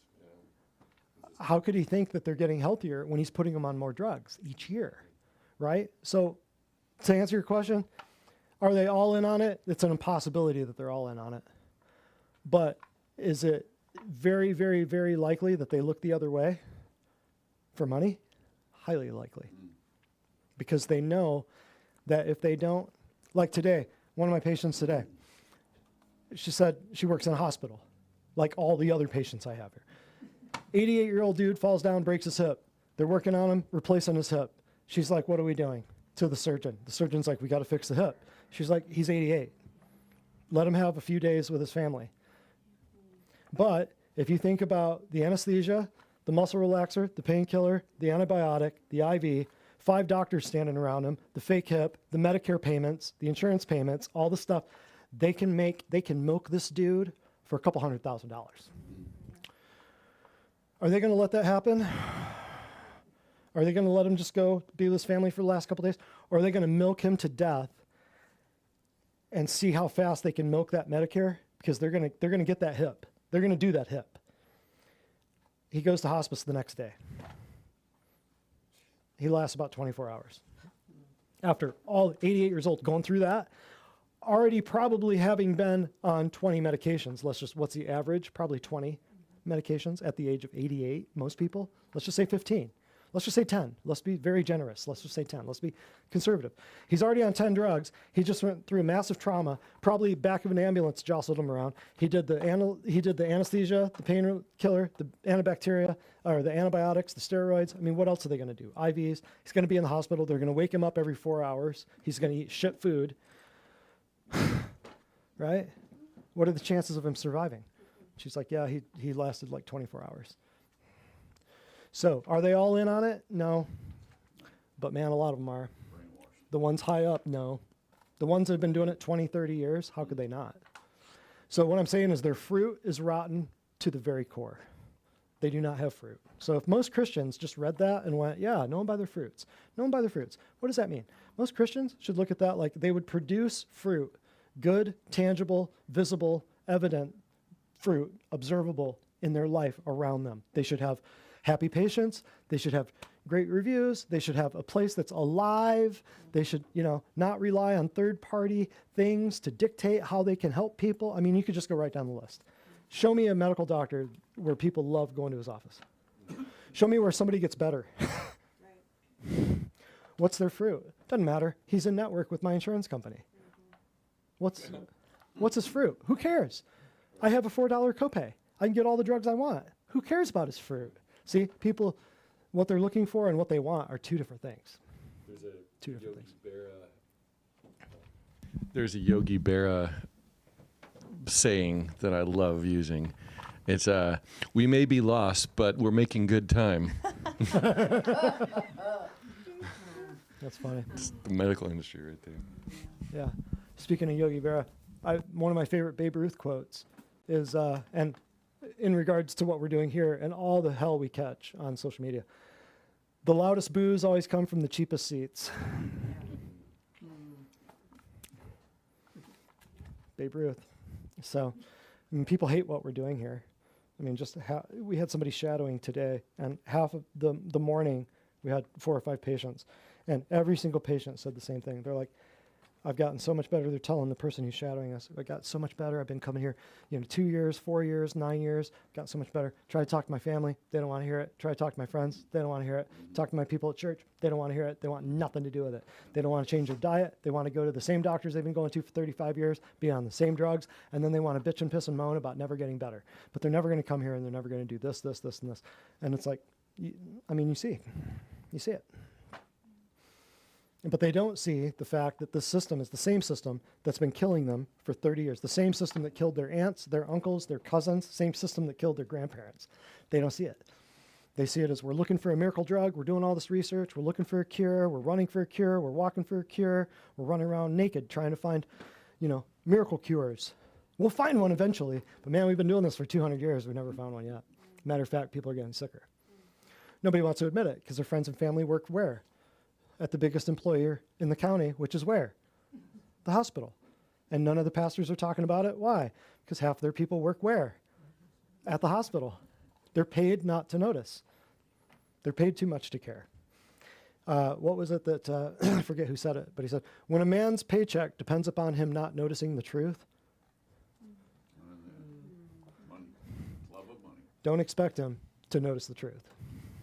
Something like that. I'm paraphrasing. But too many people are making a lot of money off not noticing, right?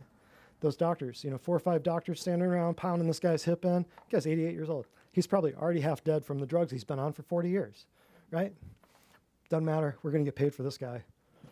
My kids have to go to private school, right? Imagine the conversations that these people have, right? Imagine the conversations, right? Imagine. Reminds me of the dad's heart doctor. Oh, well, here. Which story, which doctor? Which doctor?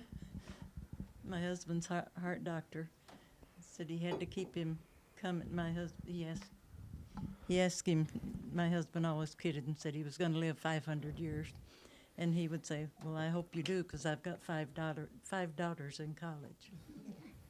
But he died a long time before my husband did. Yeah, my dad's cardiologist kicked the bucket before Dad did. Massive heart attack. How's that work? Happens to all the cardiologists. They all die of heart attacks. Very famous. Famously known. famously known. So if you're going to a cardiologist, let's see, the typical medical doctor in the United States, life expectancy is 58. So if you're going to somebody that only lives 58, and you're taking medical advice from somebody who dies 20 or 30 years before you, you're taking bad advice from a bad person. That's the typical, that's the medical doctor, typical lifespan in the United States, 58. On that note, I know it was enlightening and fun, but next month we're off. I'm out of here. We have three more days, then we're gone for a month, and then we don't do a class in July, just because everybody's gone. It's just not worth it.